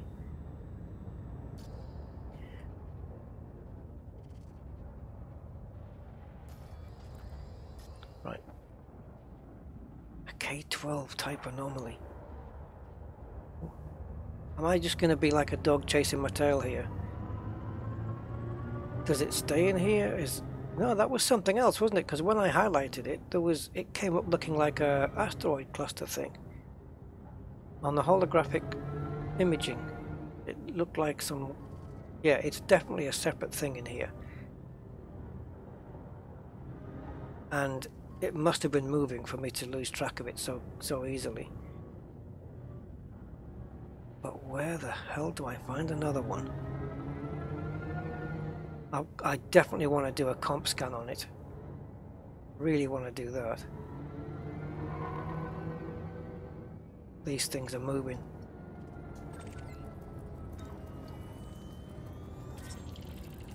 Gotcha. Whoa! Oh crap. I'm gonna check that in the codex and see what the hell that is. Right, I'm gonna stay still. Right, I still don't think it's moving because obviously remember my ship's getting buffeted about. Let's get a bit closer to it. Maybe we'll get a chance to look at it on the external cam. What on earth is this thing? What is it, a comet? Whoa, no, it's not. That's bizarre is what that is. God, it reminds me of that Star Trek episode, you know, where it went into the ship? Yeah, I'm screenshotting. K12. You see, there's just stuff you never know you're going to find. That is such a strange thing. It's like a self-replicating candy floss. You're not going to damage my ship, are you? No. Oh God, yeah you are. Get the hell out. Maybe that's what was damaging my ship before. Not the lightning, but maybe I had one of them next to me. My shields are going down.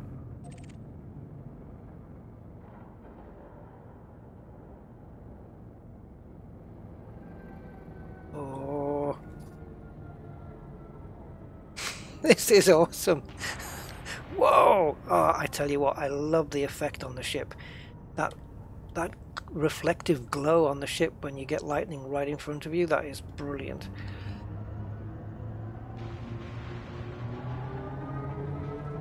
Well, this is by far and away the best Lagrange cloud I've ever been in.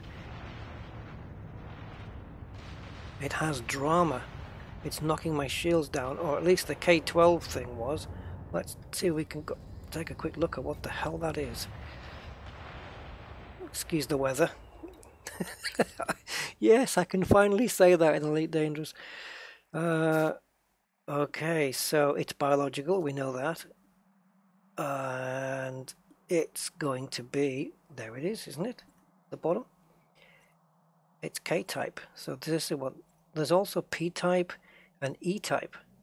Oh, how very jaguar of you. Now, I wonder, these are reported. Oh, that looks like it's far away. That's nice. That's nice. Wouldn't mind finding one of those. And the P-type? Reported. Oh, close by. That's got to be close by. I think we should check that out, guys. It might be... Oh, really? Oh. It's 4,000 light years away. Let's bookmark the damn thing. Oh, wow. Was that... That was super orange. Hold on. Right, let's have a look. Go back into the codex and see what it actually is, how it's described. So mine is the confirmed one. Looks like there's a few. K8. Oh, K8 looks neat. K6, K5, 4, 3, and 1. I like the look of 1. K8 looks smart. How far away are you? Oh, not far. 6,000. Let's just zoom out, see where you are. Yeah. Oh, isn't there... There's engineers here. 4,000 light years away, look. There's 2 engineers here in Ios and Los and... Is it Asura? No, there's another one. Thinking of. and it's that one. Tier, that one.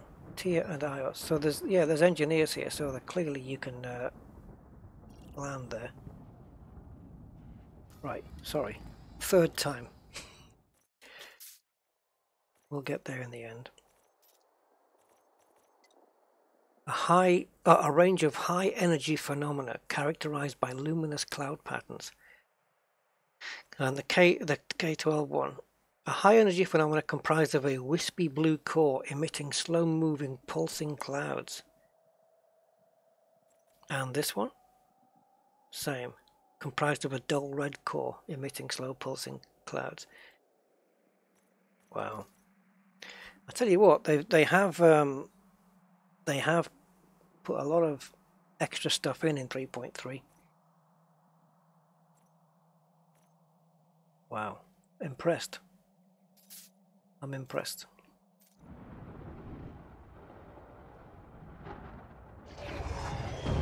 And this is a minor POI?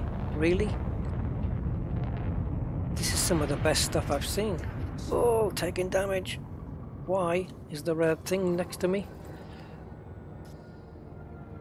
No, I'm just thinking there's one of those wispy blue clouds in the area.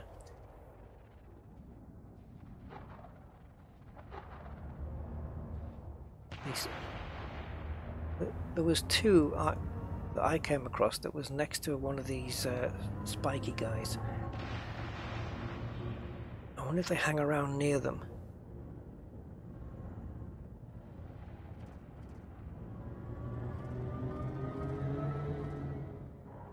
I really don't know how this has been designated minor. I like this one. The major POIs must be amazing then.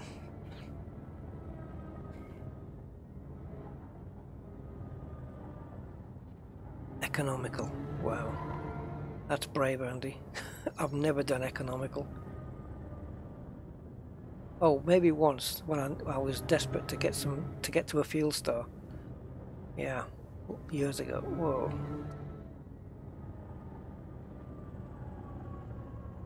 It's not too bad. This is it. Pretty cool.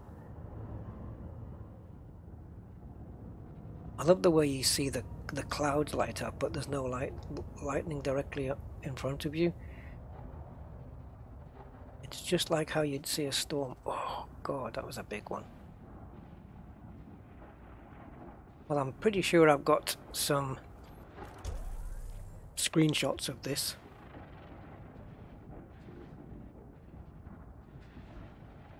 But my ship is constantly making adjustments.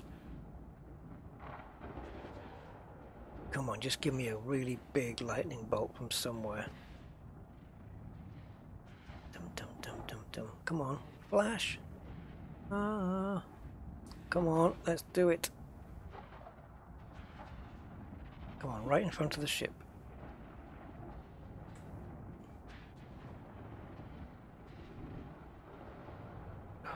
Always happening somewhere else.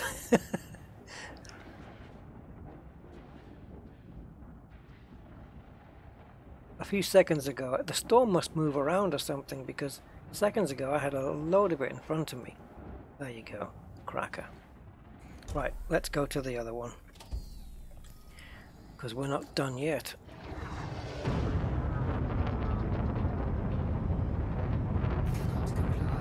No, you're right. Now that was good.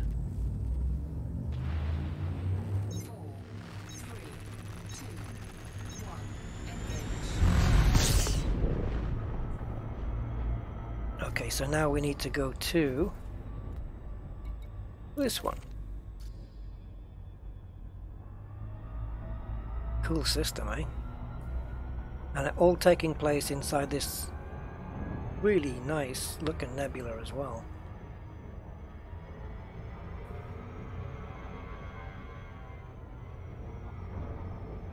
Yes, that's my very first storm Lagrange cloud.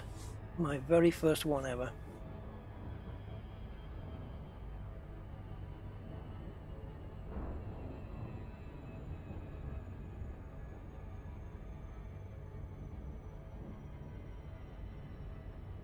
Yeah, definitely worth a visit here, guys. If you've not seen one, come to see it.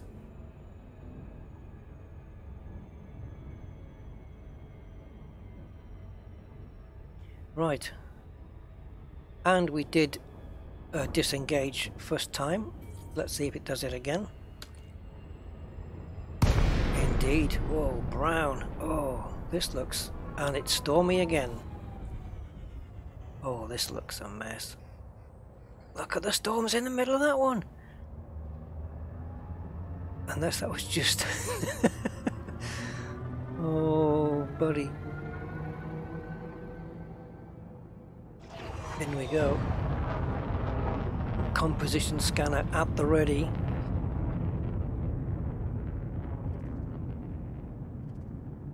This is either, you can call it dark orange, or you can call it something else. Oh, that's amazing.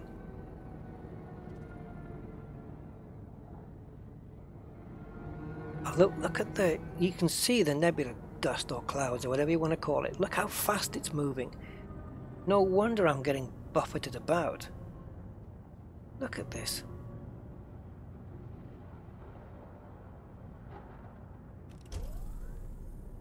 Yeah. I'm just going to sail straight forward, and I'm now going to take assist off. I'm not going to touch any controls. Wait, I am now.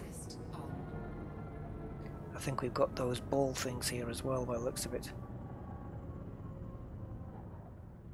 Which I've already got, but we'll scan again.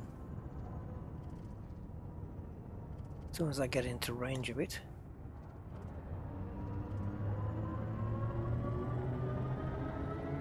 Oh, look at the way, again, when the lightning hits, how it lights up this anemone thing. How far away am I away from this?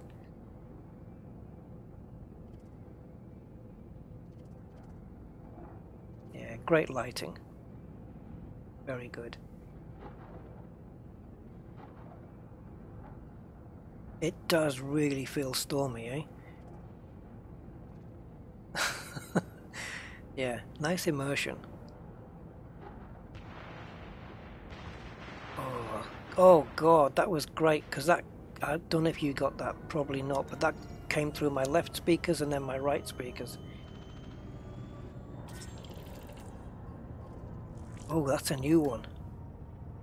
Solid mineral spheres. Well, no, I've discovered those before. Ay, ay, ay, ay, caramba. Oh, I didn't get the shot. I need to have Sirius take the shots for me when I shout. Screenshot! Got it. Oh man, how epic is this? I don't want to move from here. What have we got here in night? Okay. I wonder if there's any of those K8s in here instead of the K12s. Look how dark it looks. Oh, I got that screenshot. The lighting though is so good. Oh my god, look at all that. Oh Jesus. That is a lot of activity. It's angry in here, guys. It's angry in here. Look at that. Oh man, I love it. Love it. Best visuals in Elite Dangerous so far. What the hell? This is incredible. Oh my god. No boost. Yeah, not yet. Okay, let's do it. Whoa! I just got hit with a wispy cloud of something, I think.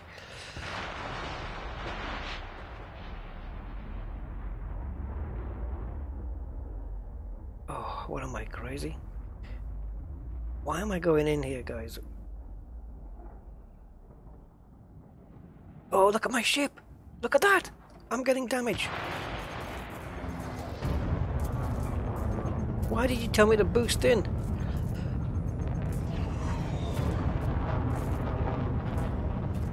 Holy crap.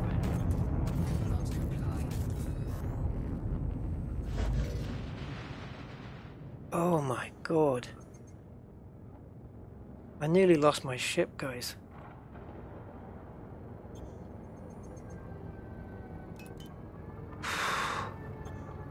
Wow. What's it done to the modules? Anything? No. Okay, then I'm fine. Then I'm okay. Woo, baby. That was awesome. That was awesome. I saw, did you see that it was smacking into my hull? Look. Shields online. Look. This is what it's just done.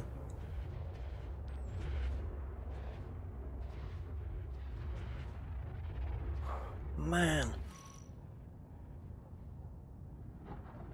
We need to effect some repairs.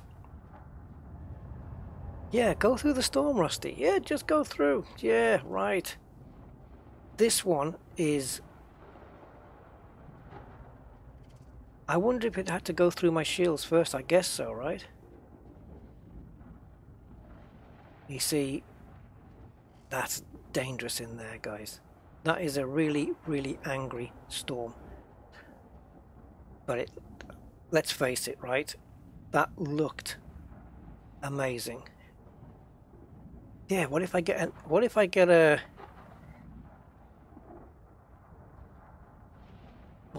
SLF out and have the ship hold here? Will he though?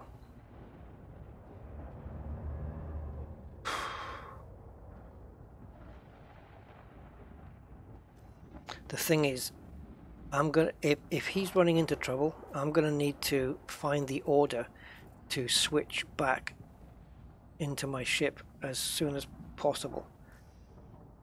So, 1 second.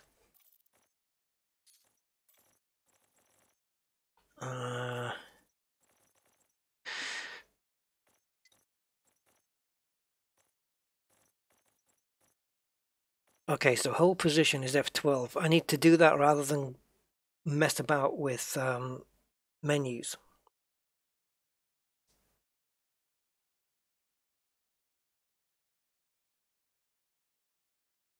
What if I send him in? I'll just target something. Right, open orders, left control F4. That's what I'm interested in. Left control F4. Why not F4?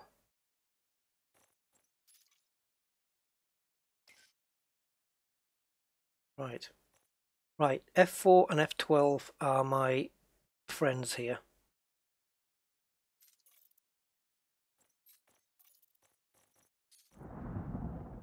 Oh my god.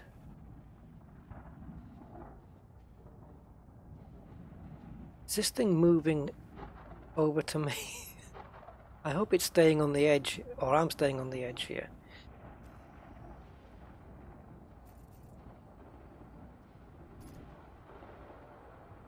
Oh, guys, right. I do this for the name of science.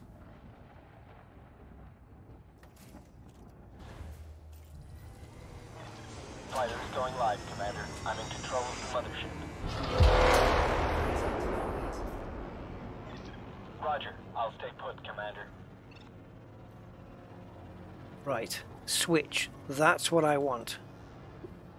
Not right now, but I'm going to need that if my ship gets into any trouble whatsoever.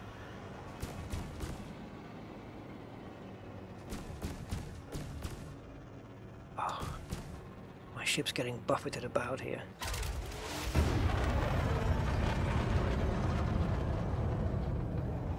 Oh, it's angry. I don't mind losing the ship, by the way, just so you know. Otherwise I wouldn't be even doing this. Oh my god, shields down. Oh wow. Gone. No chance.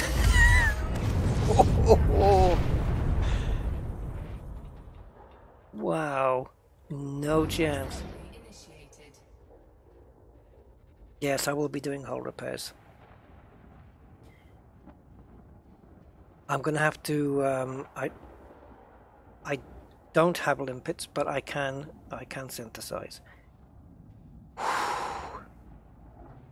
If I need anyone to come over, I will let you know. That was, oh come on, that was too epic. Let's get another one out. That was too good. I'll see if I can go around it though. How long is that going to take to construct?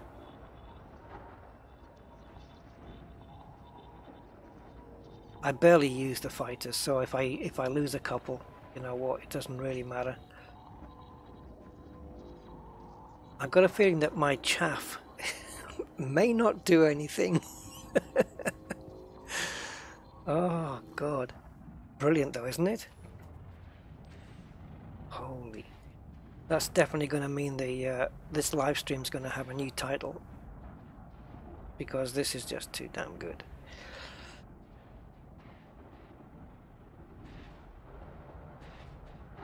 That is angry. That is very angry storms. It's like flying a light aircraft in really, you know. Yeah, it is a good thing I put the shields up. I would have lost the ship otherwise. No question.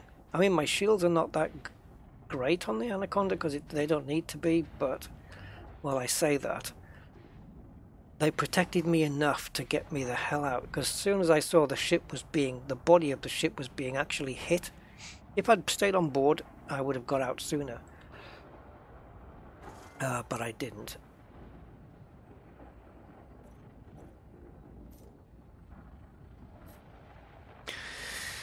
Why don't you go out, Evan? You can have a go after me, if I get back safely. Fighters going live, Commander. I'm in control of the mothership. Okay, taking up a defensive position, Commander. Alright, I'm going to try and be a bit more careful this time.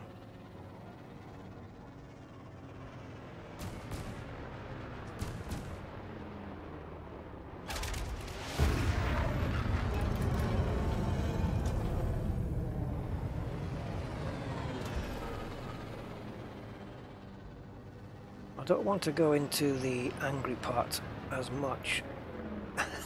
It's over there, that's for sure.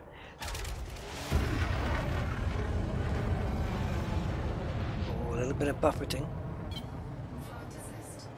Whoa, look at that, I'm not doing anything.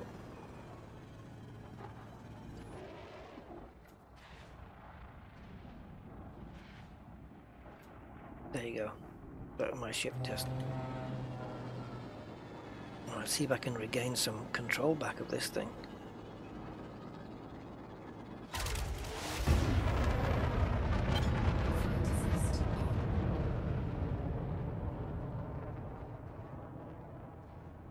I ended up 13 kilometers away from my ship. Whoa! I don't like that when that happens too close.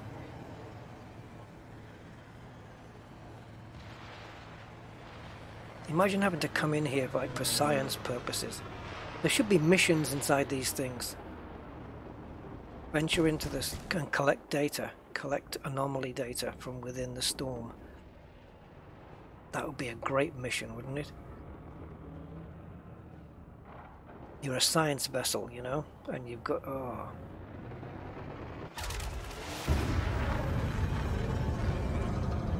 trying to stay on the outside. Ooh, no, this is the angry piece.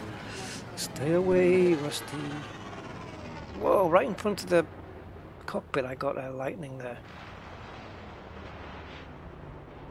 Oh man, that's seriously active over there. It look, yeah. Look at the way it lights up the ship though. It's proper haunted house stuff, isn't it?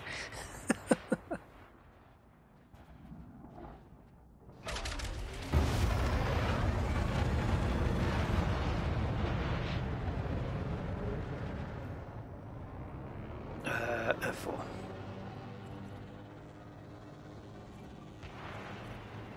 Oh, I don't... do I...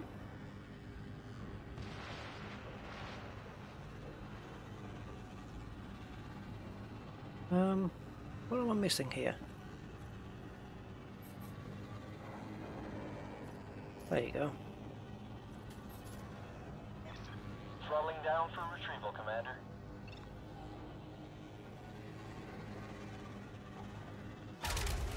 Oh, I didn't need to boost there.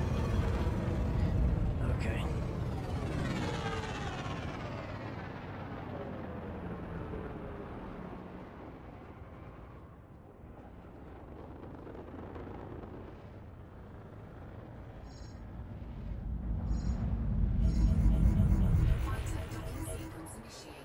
Sweet. Yeah, the clouds are really, yeah, Type 10. Yeah, the science Type 10 will be awesome for a science vessel because you can Fighters really, on board, Commander. you can really shield tank those things.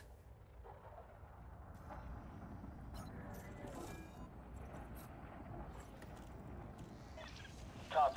Deploying the fighter. I'm going to target one of those anomalies and send him over. I don't know if it will work. All systems are go. Awaiting orders. Where is the angry clouds? There we go.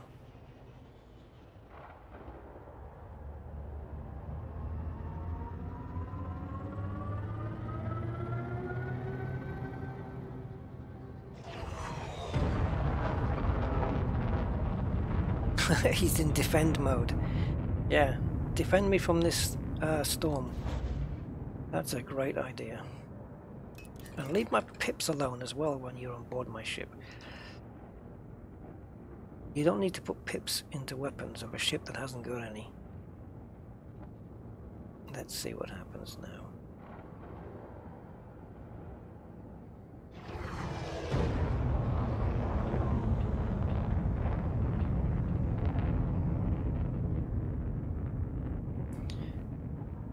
And they've got the audacity to call this place the Gardens of Shangri-La.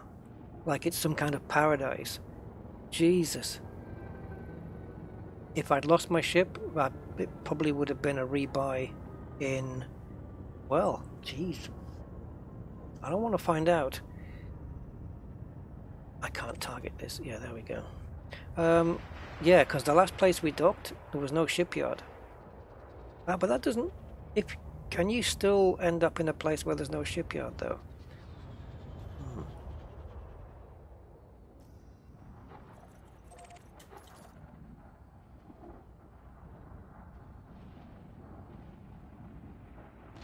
So, if I say maintain formation... Okay, standing down. Assuming I had good hull and good shields and I went through that storm and he followed me through, he might be stuffed. And I probably, if I'm lucky, would get through, right? I don't want to go back in there. No. I'm gonna have him come back. Okay, Commander. Fighter en route back to mothership.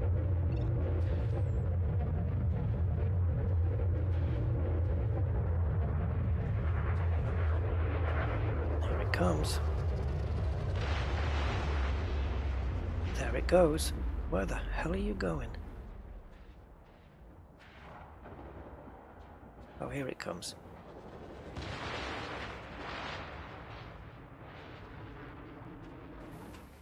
Look at the chaff on the top. It's massive.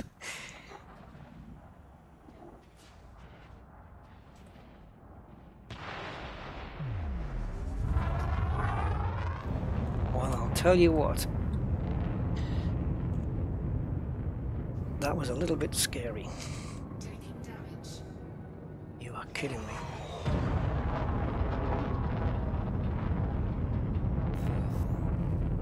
I'm going somewhere safe. 4, 3, 2, 1.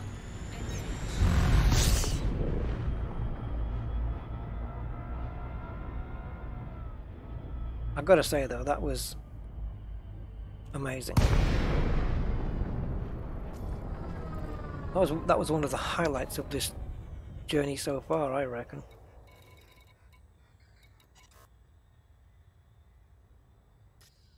Okay, so let's see what's required. to synthesize some limpets. I think for every one you do, you get 4 limpets, correct? Something like that.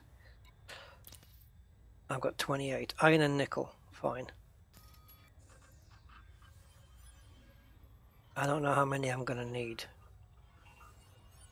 but we will see. I'll see if I can show you this from outside. I'll do another one. I don't want to keep any. Don't want to do too many because I don't want to keep any limpets in the cargo. I don't want the extra weight. Although where the extra mass comes from, I don't know. Because the iron and nickel that's used to make them is supposedly on board my ship, so... But yet, anyway. Right. So, what have I got? 8 limpets now. Okay.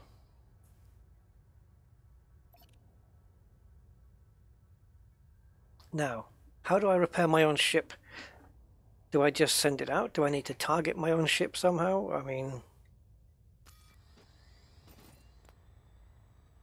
Yeah, too notable. I think that's it in here, isn't it? So, I would have lost those packages as well. Yeah. I just launch it. Okie dokie. Let's see if we can do this from outside. So the limpets are going to come out underneath, I suppose. What a lovely place to do this as well. See, just like those balls, mineral balls, whatever the spheres, whatever they are, they have black smoke when you get close to them, but the ship's got black smoke coming out, and when you get close to it, it disappears.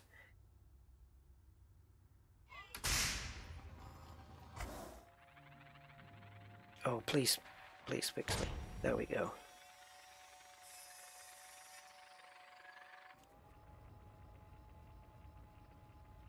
So we're on 56%. Let's see how much percent one limpet does. Can I do 2 at the same time and have them work twice as fast? I guess so, right? Yeah. Let's just do that.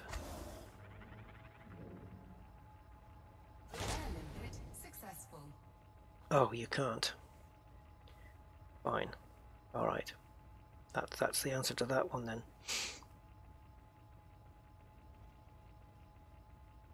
Self-repairing. First time I've had to do that. It saves me having to go back and dock anyway. No, I'm using my joystick for this one. Yeah, it seems that if once one limpet's at work, that's it. Yeah, isn't it only the Conda that has visible damage? Maybe, I don't know why. I don't know why it's just restricted to one ship. It'd be nice to have it on all ships. That would really make a nice difference.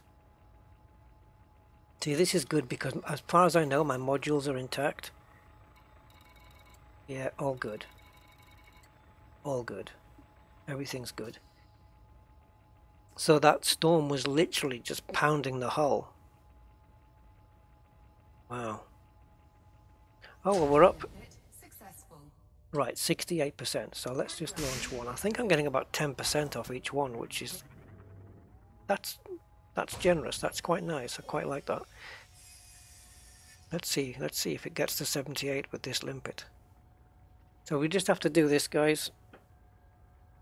Yeah. I suppose I could do that, Andy. So let's switch this on.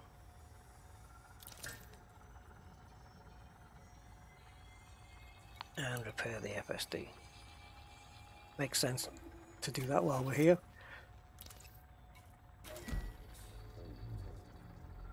Okay.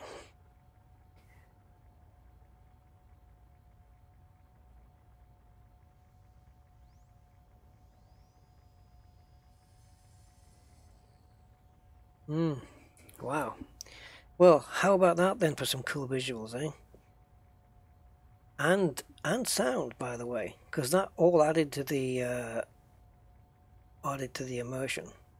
Module repaired. Oh, controller. I thought you meant controller I was using, Andy. Not the bloody... Yeah, okay. I'm using an Xbox controller. Yeah, okay. I know what you mean, the Olympic controller. Yeah, so that was 8% on that repair. Okay. So now we can definitely work out how many more we're going to need. So let's get right under here. Okay, here we go for another one. Off it goes. Oh, look at that! It's dropped. What the hell's it dropped? Oh, right. Why is there two though? What the hell was that? Hey, Pat McCann. How you doing, Pat? Hey up, lad. What the hell? It was... I can understand the canister dropping out, but why would Olympic come out the front and then the empty canister come out the back? I don't know what's going on there. I'm going to check that out on the next one. Oh, I must have sent two out then.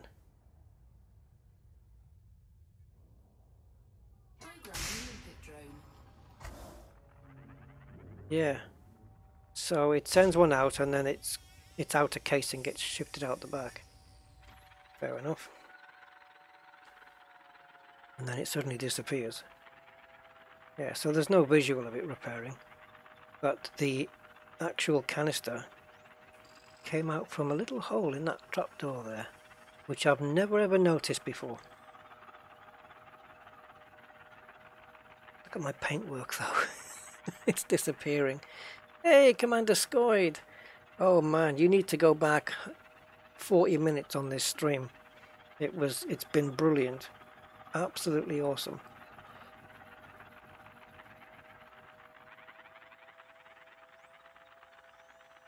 Right, we'll get a good position after this one's finished.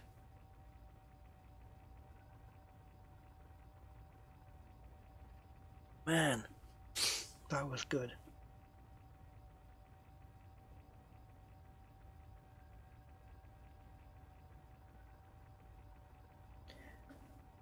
So I guess we go on to Ocularis or the gloaming. I'm gonna have to find out where that is. Let me just take a quick look, see where this is in comparison to where we are, or relative to where we are. Oh wow, this is the gloaming up here. We'll be roaming in. Oh, not too far. 924. Let's do it. Let's go there. We can be roaming in the gloaming. Come on, plot that route, baby. You know what? I think why it takes long is it's looking for neutron stars. How many jumps is that? 6. Okay. Oh, this one's been a great one, Scoid, honestly. Some of the best graphics. Or visuals, I should say. 98%. Okay, I'm going to use one more limpet then. And then I'm going to ditch the rest. Right, so let's get a really good view here. So we want to be in that way, down that way. Because I want to see this thing pop off when I... Right, so where's that hole it comes out of? That's kind of disappeared. Yeah, it's not there anymore. What the hell? Okay, well, we'll soon see what happens when I release the hound, the limpet. Okay, so we'll do it from here, and we'll see what happens with that trapdoor, because it looked like the graphic changed. In 3, 2, 1...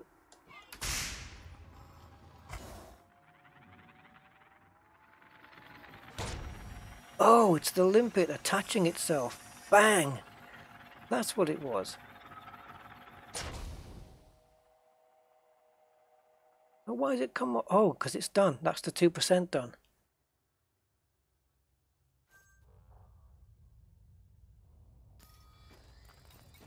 That was brilliant.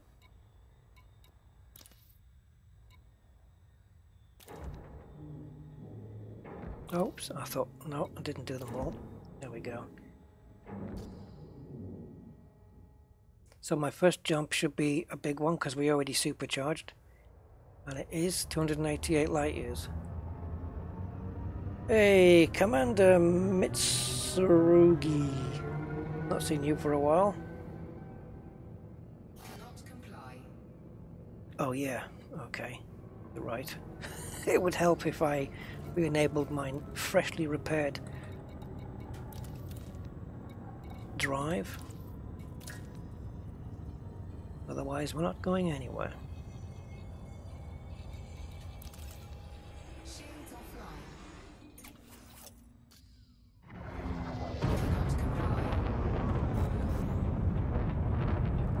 Well, it's been fun in this system. I'll tell you what, that's been great.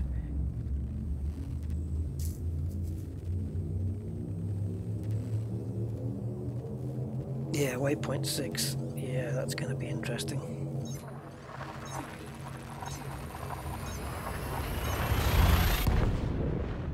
The DW thing is Distant Worlds has been cool. It's never really a dull moment. There's always stuff to be going to see. It's just the getting there. Guess which arm we're going to be going into.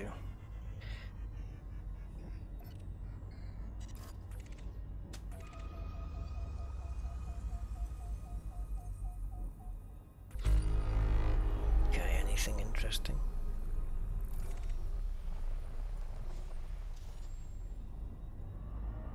Don't throttle up right now. Okay, now you can throttle up.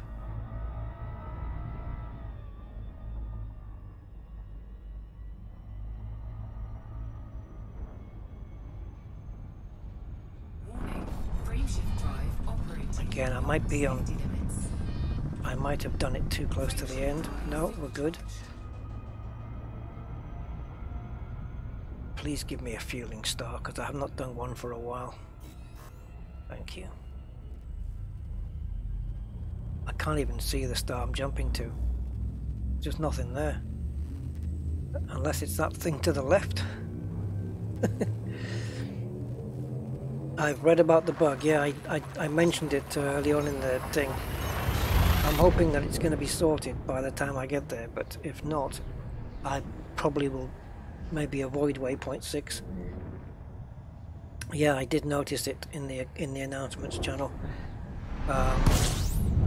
Yeah, if it's not been confirmed as sorted, I'll probably avoid it. We'll see. Depends on how big a risk the danger is. Oh, I need this fuel.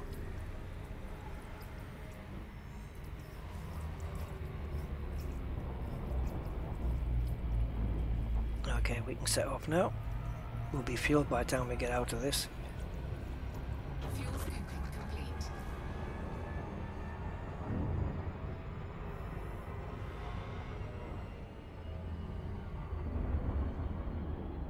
An alternative destination. Oh right, so it's the actual... It's not the system that's the bug itself when you jump in, right? It's where they tell you to land. The ravine. Yeah, I'll have to check it out.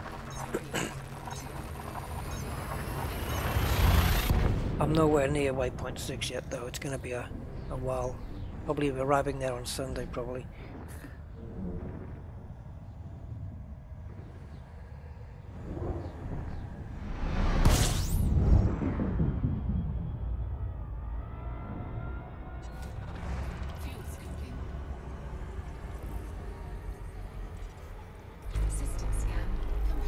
Spartacus, hey!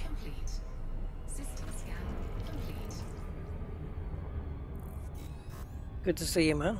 Hope things are going okay.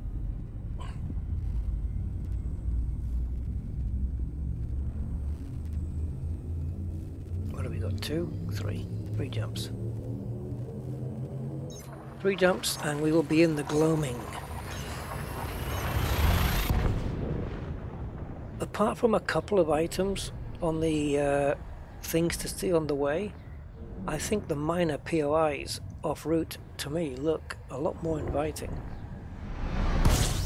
But that last one, not minor. Certainly not minor.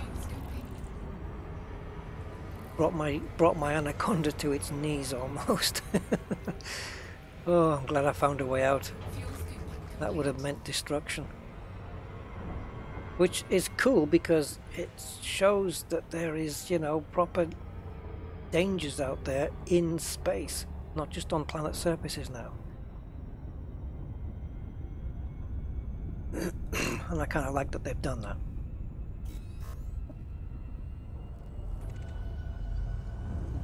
Right, this is a neutron.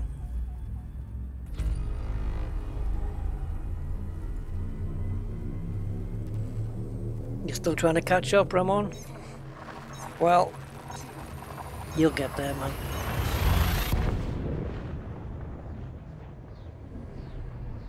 Thing is, we're pushing on as well, so... Yeah, but you'll get there, I think. 'Cause look, if you can put the time in, you know, you should be good to go. If you put more time in, and well, in between the Waypoint announcements, if you can get all that done. Yeah. Right. Probably should have gone to the other one, but this looks okay.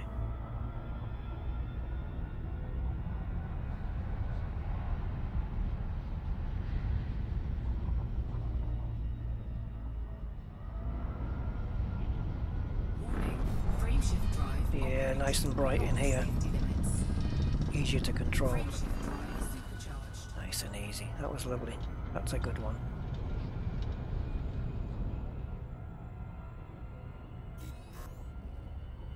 $157, did it say? Yeah, it is. 157.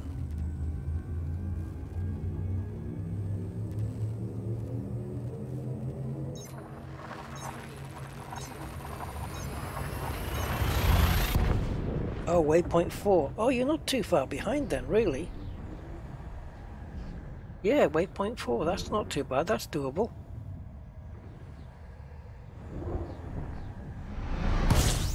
Oh, well, if you want to know how to neutron boost, I'll show you how to supercharge it. Right. First, pick the longest stream. In this case, the left-hand side. Optional D-scan on the system. And let's have a look. No. Okay, so if you're new to it, then I would target the neutron star, so you've got it on your little compass thing, and then put the jet cone facing upwards, and then pull up until that blue dot on your compass goes right to the bottom. Okay, so now you're about 90 degrees with it, and then just slowly go in, and as you get closer, pitch the nose up as if you're just sliding inside at 45 degrees ish. Nice and slowly, take your time, and once you're in, wait half a second and then drop the throttle, and then just fight it. Fight to stay inside, and when you're supercharged, full throttle and head out, and that's it. That easy. And then obviously if you did target the neutron star, you need to get back on course. Just press whatever button you've assigned to that, and you're good to go. Unfortunately, I don't have any more jumps to go, so this is the gloaming that we're in right now. Let's do a... How many we got? 27. I've got a feeling it's already been done.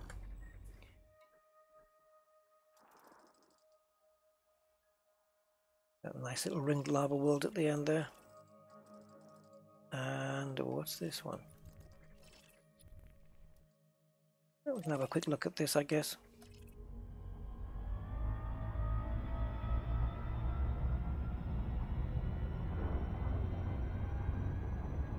What are we on to now? Let's have a look. 2.5 hours.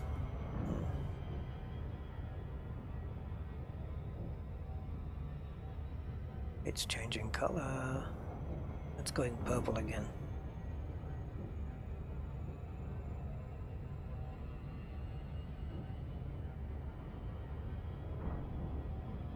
Oh, you did your first one, Scoid. Cool. It's a bit, I think the first one is a little bit nervy because you don't know how you're going to perform inside the stream. Yeah, yes, the double neutron boost, I think that got nerfed, yes. And they also, well, it's not really a nerf, is it? It's a fix, because it shouldn't have happened in the first place. Same with the people getting long jump distances with no fuel. That's not a nerf, that's a fix, that's a patch. If it's something working as intended that got changed to a different, got tweaked, then I think got tweaked to a negative outcome, that's your nerf. This looks cool in here, let's check this out. Let's think it's a dark planet, so we know which is a dark side because of the way the shadows are, but it's black anyway. Yeah. Well, if there is any lava going on here, there's not that much. Tell you what, I am tempted though. Is to quickly do a quick scan of the rings for no particular reason. It might not do them all though, it might leave this one out. I don't know if they're separate. Oh, it's a long way down. There you go, it's separate, yeah. So let's scan those rings as well. We do have some hot spots. Surface scan complete. But we can't mine. And this one, 8 probes. I'm not doing that. What do we have? Platinum. Monazite. I'm gonna, every time I look at that, I'm gonna see Monza. Because F1. Serendipite, which is kind of lucky we found that, really. Rod plumzites, platinum, and more platinum.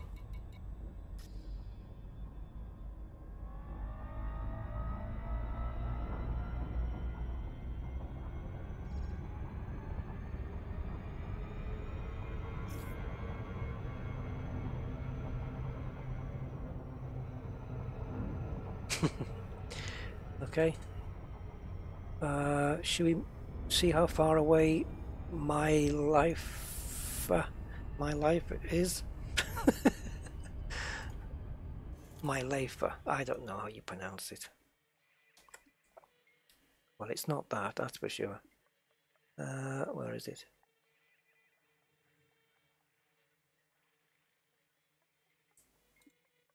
Let's try that again. What on earth is going on here?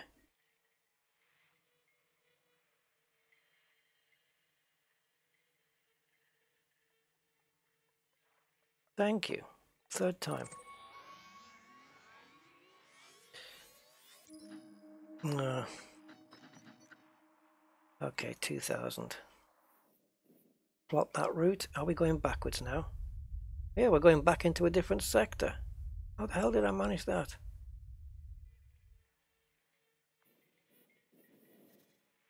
Well, I kind of want to see it. Oh, this is difficult now to know which one to do. Right, has anyone who's been to the Ocularis Colum POI, is it worth it? because the next one on the list, Phosphoron, blue planetary nebula situated on the northwestern edge of the near 3K PC arm. The system is quite unremarkable, containing just a black hole and a small T-class dwarf, but the expanding blue gas clouds provide a colourful view from a neighbouring star system. I'll bet they do.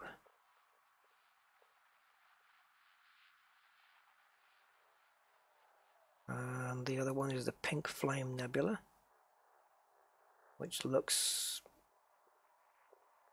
kind of nice.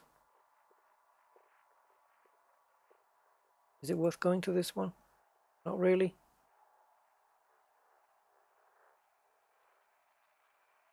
Yeah, not long till the first F1, I know, but I don't have Sky, and Channel 4 have lost their rights, so I'm screwed.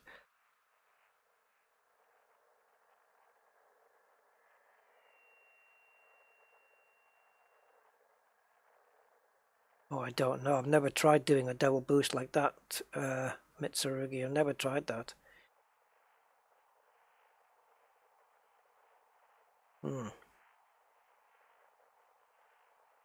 Okay, well, we can miss out Ocularis colon then. So I can show you guys what it looks like. I kind of fancied it from here, from the look of the rings. You've got these big rings around here. 30 million kilometer ring system, which is, yeah, imagine sending a probe into that, how long it would take the probe to go all the way around it. See, those kind of things make me curious. But if the star's got rings, it's a ringed G-class. Can you still map the rings of a star as opposed to a planet? Will it still do it? Because that's what I'd want to do. I'd just drop a probe in and see how long it takes to go around.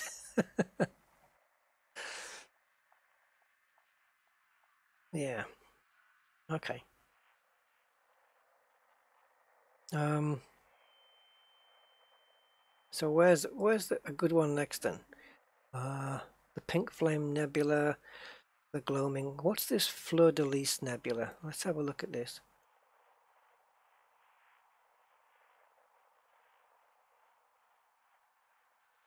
Let's see how far away this is. I'd rather progress forward if possible. Wow. There's a nebula in there? Well, let's take a look. I'm going to have a look on the Distant Worlds 2. Sorry, not Distant Worlds 2, EDSM. Yep, it's a template nebula. Plenty of those about. The Neutron Nebula. That sounds dangerous.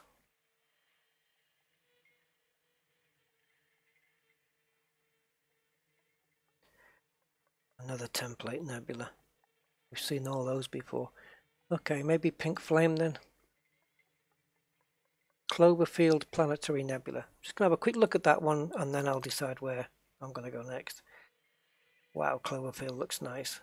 Again, it's the black hole surrounded by a blue cloud nebula. That looks cool. So I think we'll forget the minor POIs now, because the only two on there that I think were great were the Gardens of Shangri-La and the Gloaming, which was pretty cool. But the Gardens of Shangri-La so far have been the standout one, no doubt. No doubt. So let's head towards the Pink Flame Nebula. Let's see how many jumps that is.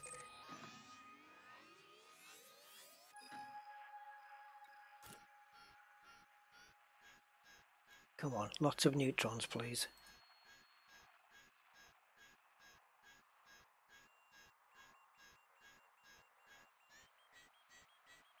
Oh.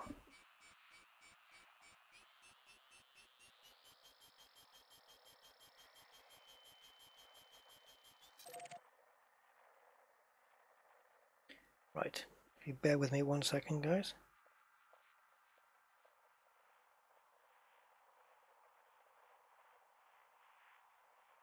Yeah, sorry, I have to quickly sort out something on my phone. I know it's terrible, but There we go. Done.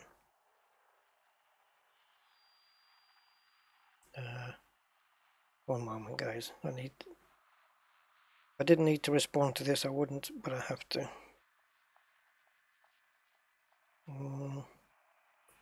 Be with you in a sec.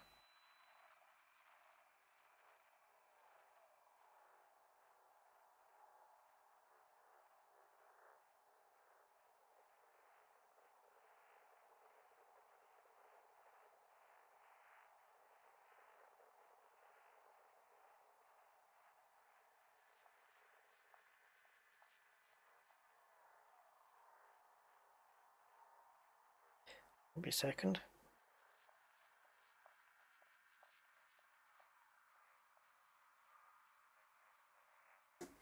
All right, we're done. Thank you for bearing with me. Yeah, because when I get told that my dinner's ready, I need to leave no matter where we are. So this could end any time. And so in the meantime, let's go. 23 jumps. There you go. Look at that square patch of denseness.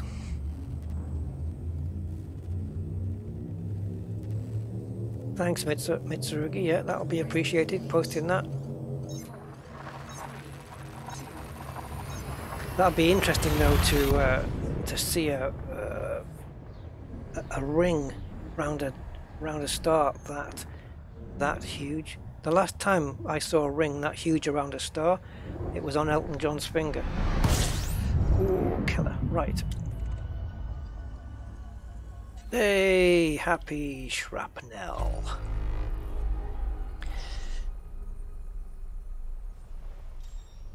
No time. Right, so beam at the top, and in we go.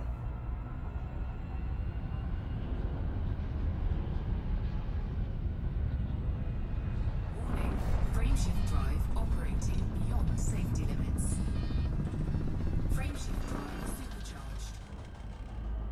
We can get out now. Yeah, hi Happy, how you doing? You missed some good stuff, man. We had some storms.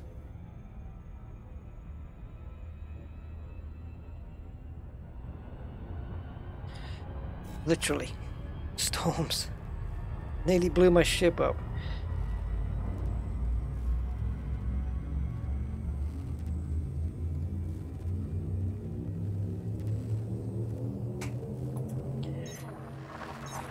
But it was fun. I'm not gonna lie. It was all fun.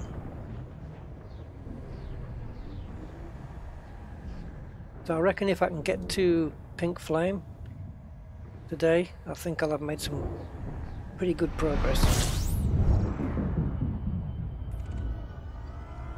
Please let me scoop. Fuel scooping. Good.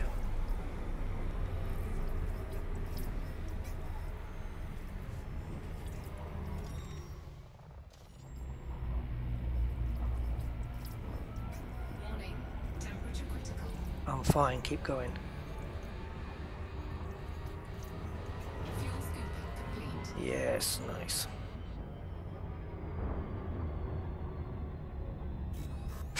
I'm amazed at throughout everything I've been through today that this ship is still 100% intact. My God. It was nice of Frontier to to make sure that those storms didn't damage the modules. Yeah, Pink Flame. It's like a tribute band to Pink Floyd, except they're just hotter. Fuel scooping.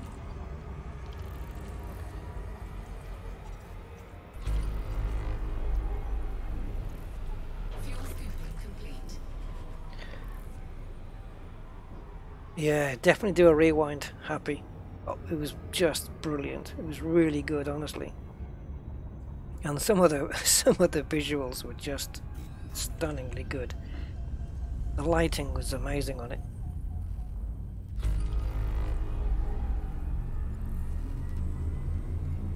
Okay, high metal content has appeared. I'm surprised I haven't seen a little bit more polonium, but maybe that's because of I haven't scanned, you know, that many planets really. Not for an exploration trip. I haven't really done too much FSS work.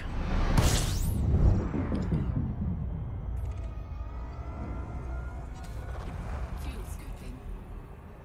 You see, basically what I'm doing as well is I'm running from waypoint to waypoint because they give you such little time from week to week. You don't really get too much of a chance to kind of venture off and discover your own stuff.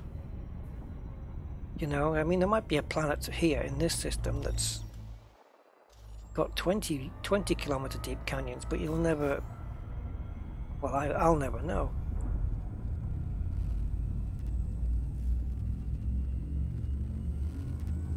But it is what it is. Hey, let's have a look. Malcolm Hepburn. Hi, Malcolm. And Bodhi.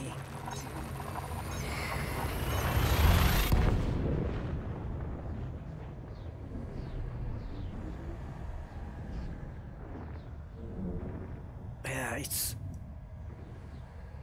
this has been a good run so far. Some really cool looking nebula. Fuel scooping. I've seen more blue purple nebula in the last couple of waypoints than I've ever seen ever. Fuel scooping complete. Easily.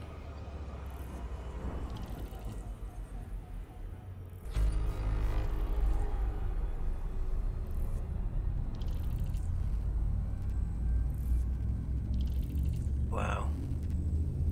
It's not even telling me where I'm charging to. It normally tells you the system, doesn't it, up front, but you can't because it's too busy discovering belt clusters. Hey, William Barclay, how you doing? Hey, I've not seen you for a while, man. Me and my 28 light-year beluga have made it to the other side of the galaxy. Whoa, well done, sir. 28 light years. Fuel scooping. Rikers, I don't know. Fuel scooping complete. Here's the thing, try and get to Bagel Point in a Sidewinder, stock,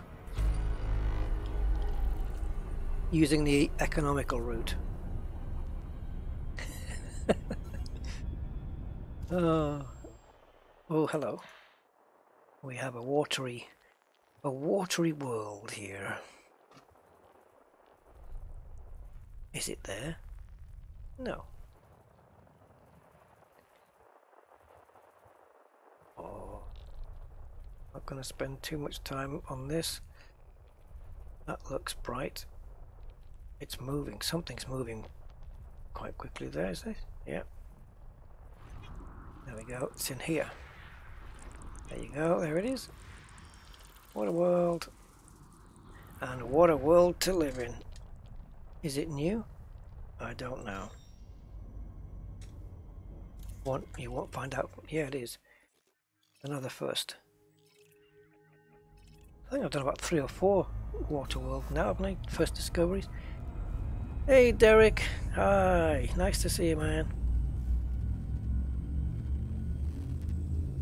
Oh, impossible? Oh, right. Oh well. Well, to get maybe as far as you can. Be interesting to see how far you can get, to be honest.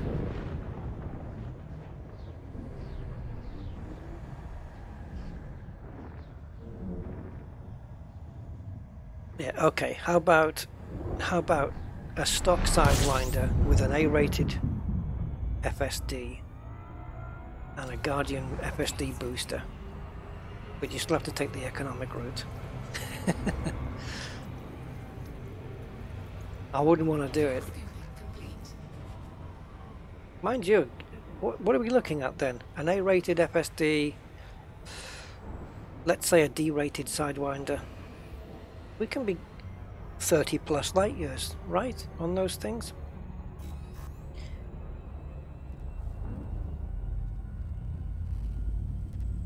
It is lonely out in the black, just like in real life. But it's kind of cool in a way to know that you're the only person out there for... I was going to say miles, but that wouldn't be right. For light years.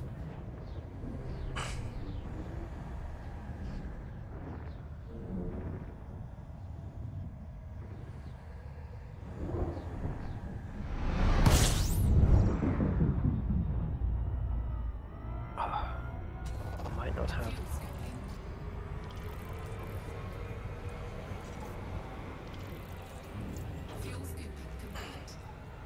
I think if we can just about get there in these 15 jumps, and then we'll check out the Pink Flame Nebula quickly, and I'm going to have to call it a day there, because otherwise I'm going to be missing out on food. Something of which I've not had any today, I don't think, and it's coming up to 5 PM. Oh yes I have. Yes I have. I forgot that I'd eaten. Yeah.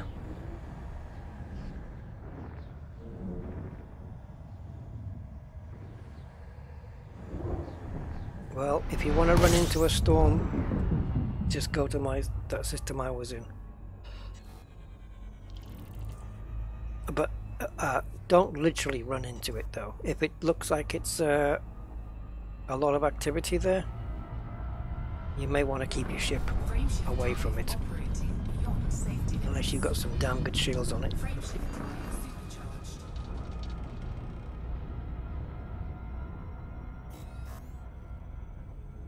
Right, 288 jump now to another neutron star. Wow, we're really making some progress by jumping like this.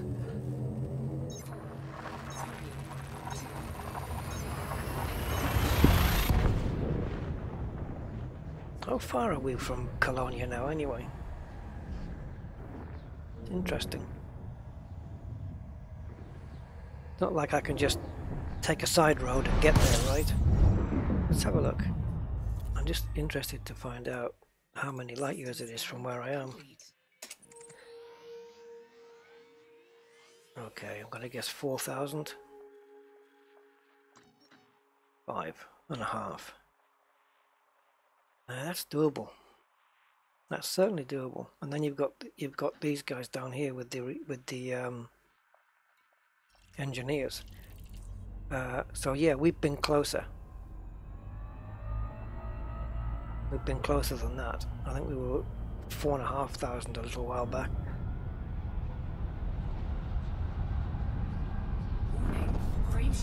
This is good. This is going to be a good one, I think. Oh no, maybe not. Yes. Ah.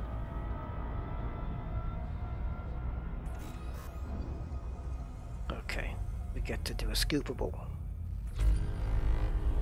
which is welcoming because we're low on fuel, or we will be after this jump.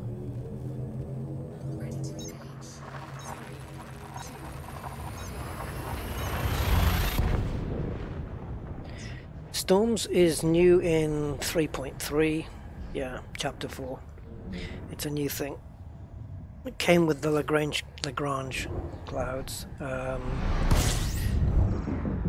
but I've only seen my first one today, and it was, in fact I've seen two of them. The second one was definitely a worse storm than the first one, easily. It was killer. It cost me a ship launch fighter and almost the Anaconda. Almost. Had I been looking around to say, oh, look how nice this is, and not looking at my ship getting done in, I would have been screwed.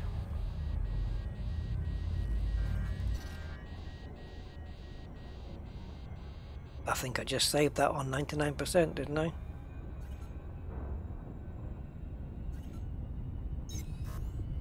I think I did. Yep. All good. All good.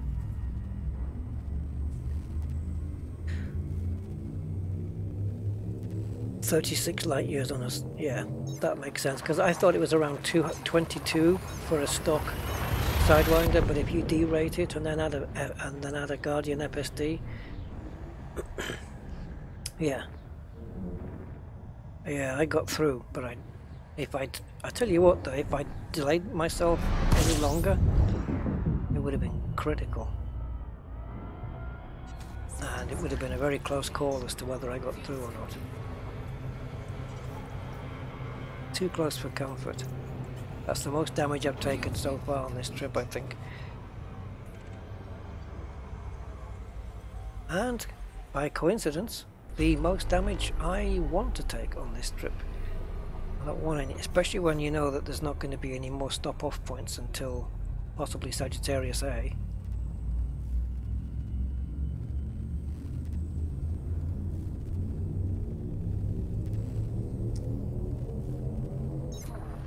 Oh yeah, when Distant Worlds 2 is over, I'm going back to the bubble, and I'm never going to leave the bubble for about 2 years. I won't want to explore anymore. I mean, okay, it'll be exciting and everything, and maybe, hey, maybe some point Frontier introduced those nice ice planets that they'd teased us with before. And maybe other similar stuff, caves, and other things like that in planets. Yeah, might be tempted. But I think I can honestly say that I would certainly want a bit of a break after this one. I don't know, something's telling me to stop scanning here. Okay, forget it, there's nothing here. I was looking for notable stellar, but there isn't any. You moved all your ships to Colonia. That's your new home. That's living out there, isn't it? You're kind of out the way of everything. But then how do you... I mean, is there enough content there?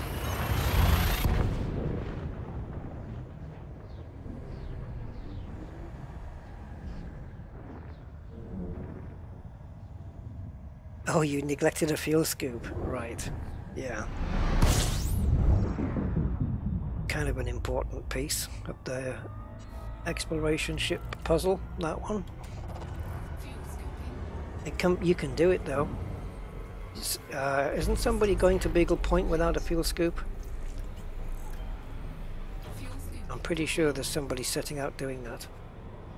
But you need a high jump range, I believe, and neutron stars, and plenty of materials to synthesize fuel limpets. But Jesus, that's a task and a half. I wouldn't want to do that. I might want to try that for, you know, let's see if I can go 10,000 light years or 5,000 light years without a fuel scoop. But to go to Beagle, it'd be nice to have the bragging rights to say that you did it, but it's not that good. It's not that good of a brag. Oh my god. To keep having to go down on planets to find nickel and iron to synthesize, at least if it is nickel and iron, to synthesize fuel limpets to, yeah, nickel and iron. But it's 10 nickel and 10 iron per 4 limpets to keep your fuel limpets stocked up, so they keep refueling you. Oh, without fuel limpets too? Well, you can't do it then. You can't get to Beagle Point, flying fuel tank or not. You cannot get to Beagle Point without a fuel scoop and fuel limpets. How the hell? How's that going to work? I don't care how much fuel you got on board. You could fill every internal compartment with fuel. How is that going to work? I don't get how that's even possible.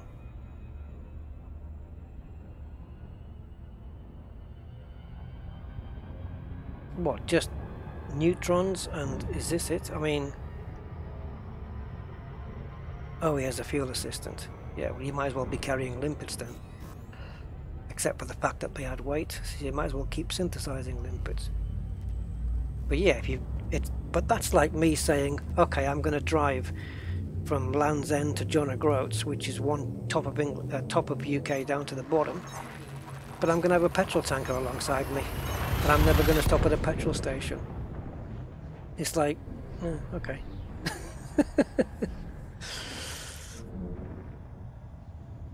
No, you can't. You need.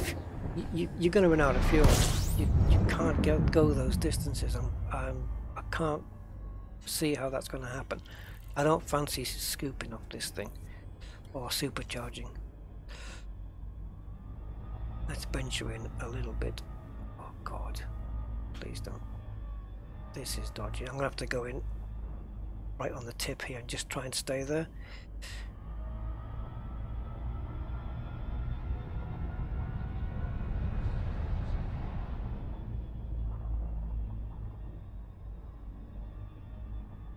Warning. Frameshift drive operating beyond safety limits. Oh, Frameshift drive thank you. supercharged.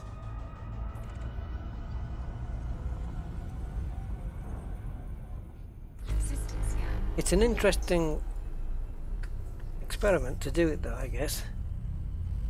But if I was going to do it, I'd probably want to do it purely by trying to synthesize limpets all the time. So, you know, so every time you're running short of iron and nickel, you have to go down on a planet, you have to go and get some, you have to come back up with it with your bins full enough that you can synthesize loads of limpets to give you more fuel.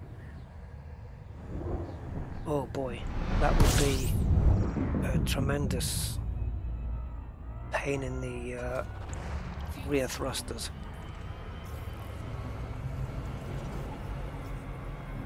That's you're voluntarily giving yourself a grind. I'll check out the forums, yeah. Or you can't refuel yourself. Complete. You have to do it on economical and have a lot of fuel capacity. Warning. Temperature critical. Yeah, but I don't know.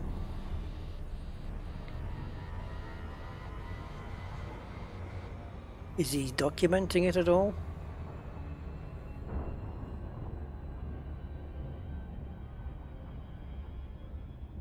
Well, that's true, Alison. Good point. That's a good point, because you are only synthesizing the limpets, aren't you, really? So yeah, that's a fair point. You're not synthesizing fuel limpets, are you? You're synthesizing limpets. So yeah, that's true.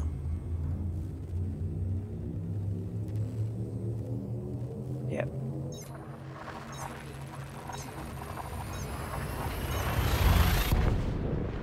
Yeah. I think I'd rather do boom time delivery missions to take up my time than that. I'd rather do mining. Mother load. I'd rather do mother load mining with a blindfold. Can't be done. Fuel scooping complete.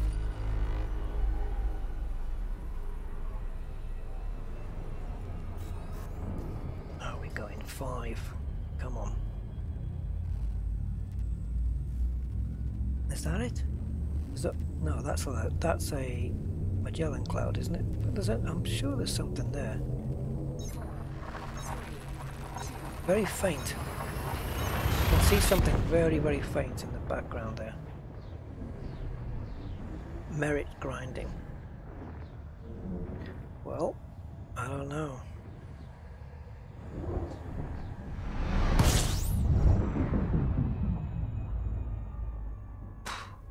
Another one.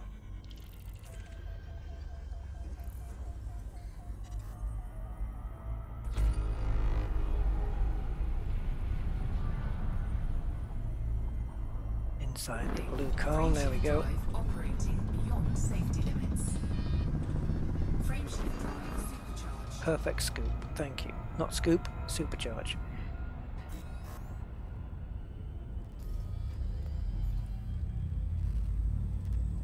York Prouet. Okay, well we are already in that, or going to be in that system, or whatever you want to call it right now.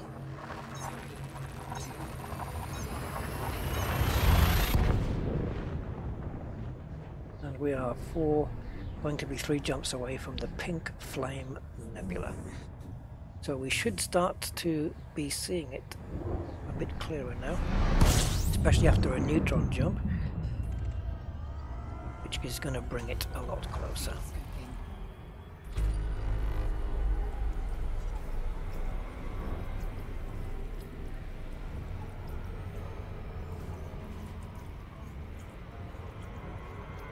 Fuel scooping complete.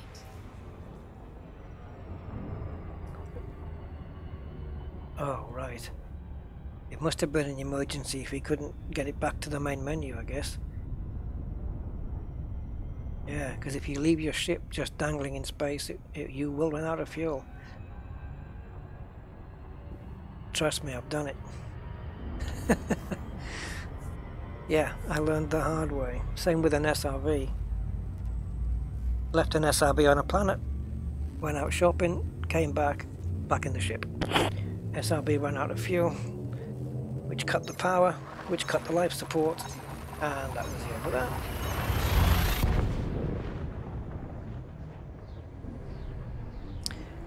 Distance to Sol now at 20,400 and about to go a little bit higher, I think. No, not quite. How am I doing on my codex, he says, being curious. Yes, yes, a milestone. Max distance from start has gone over 20,000. My systems visited gone over 10,000. Oh yeah, total hyperspace jumps approaching 20,000 now. Cool. How many more jumps do I need to do then? Effectively what? 84. 84 more jumps in any direction, and now I've got 20,000. Oh, see, I'm breaking personal records as I move. Fuel scooping. Okay, Mitsurugi. I'll have a lie down, man.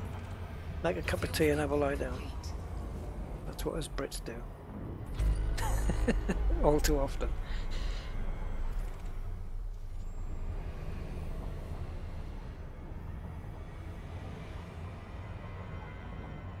Come on, temperature, go down.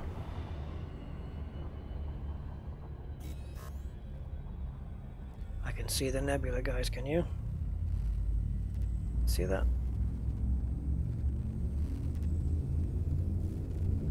Eok.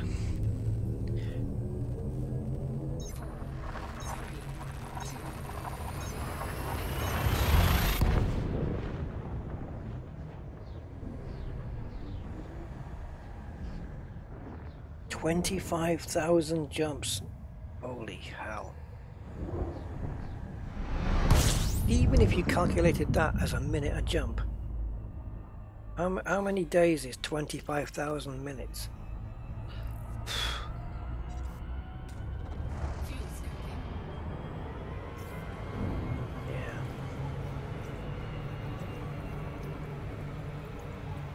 Fuel scooping complete.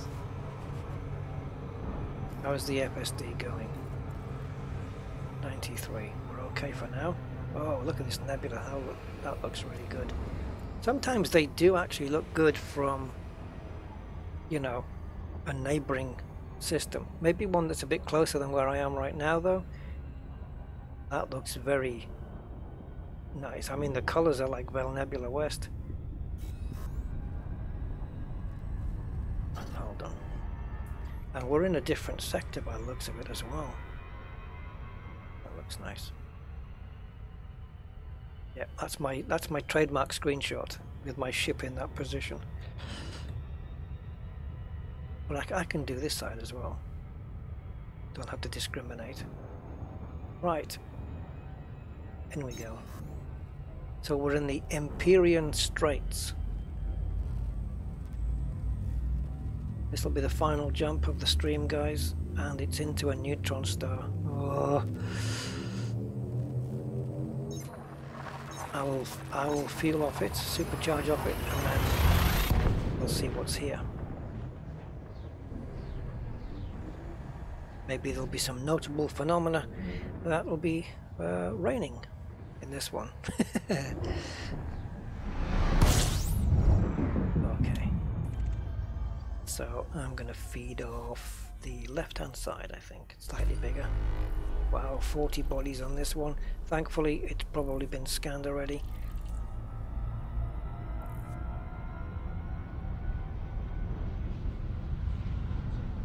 I wanted to get deeper down there so that it didn't feel like it was thinning out too much. Oh, shoot and sugary. Shoot. I have to go down to... Guys, I had an appointment this afternoon. I had to go down to a garage to pick something up. And then I go back straight to a mechanic and have him sort my car out. It's just to replace the oxygen sensor in my car. I wanted it doing before I went to the dyno tomorrow. Oh. Man, these streams are costing me.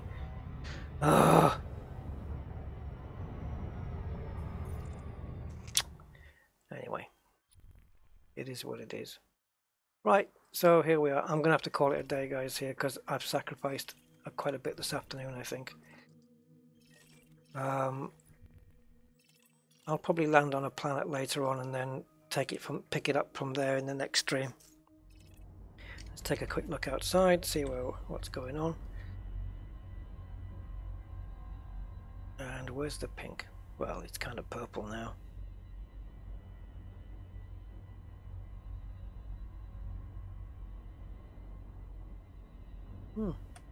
Well, this is the Pink Flame Nebula. That's what it looks like from the inside. It did look cool from the outside, to be honest. And if I was to visit a neighboring system to see if I could get a better view, that's too far. It might be just, yeah, that one probably is the closest. What about this one? Oh, there you go. That might be nicer from there. We maybe check it out. Yeah, try post a link, and then I will okay it.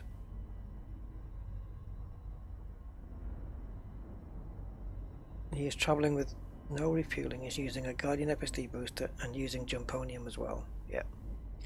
Well, I wish him the best of luck.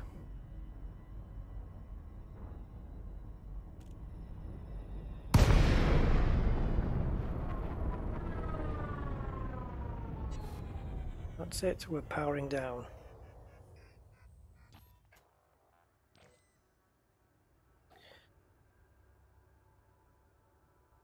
Alright then. Guys, that's it. I'm done. I'm a bit annoyed that I missed. It's my fault because I completely forgot about it. I should have put my alarm on my phone to let me know to remember to go down to the garage. I'm going to do that now anyway. But yeah. Alright then. Guys, it's been a pleasure, and it's been a really, really cool stream today because I really enjoyed that stormy stuff. That was excellent. And I will see you on the next one because I don't think we're too far away now. I think I've made some really good progress. So that's it's been worth it. Alright then, so I will catch you guys next time and enjoy until then. Bye bye for now, guys.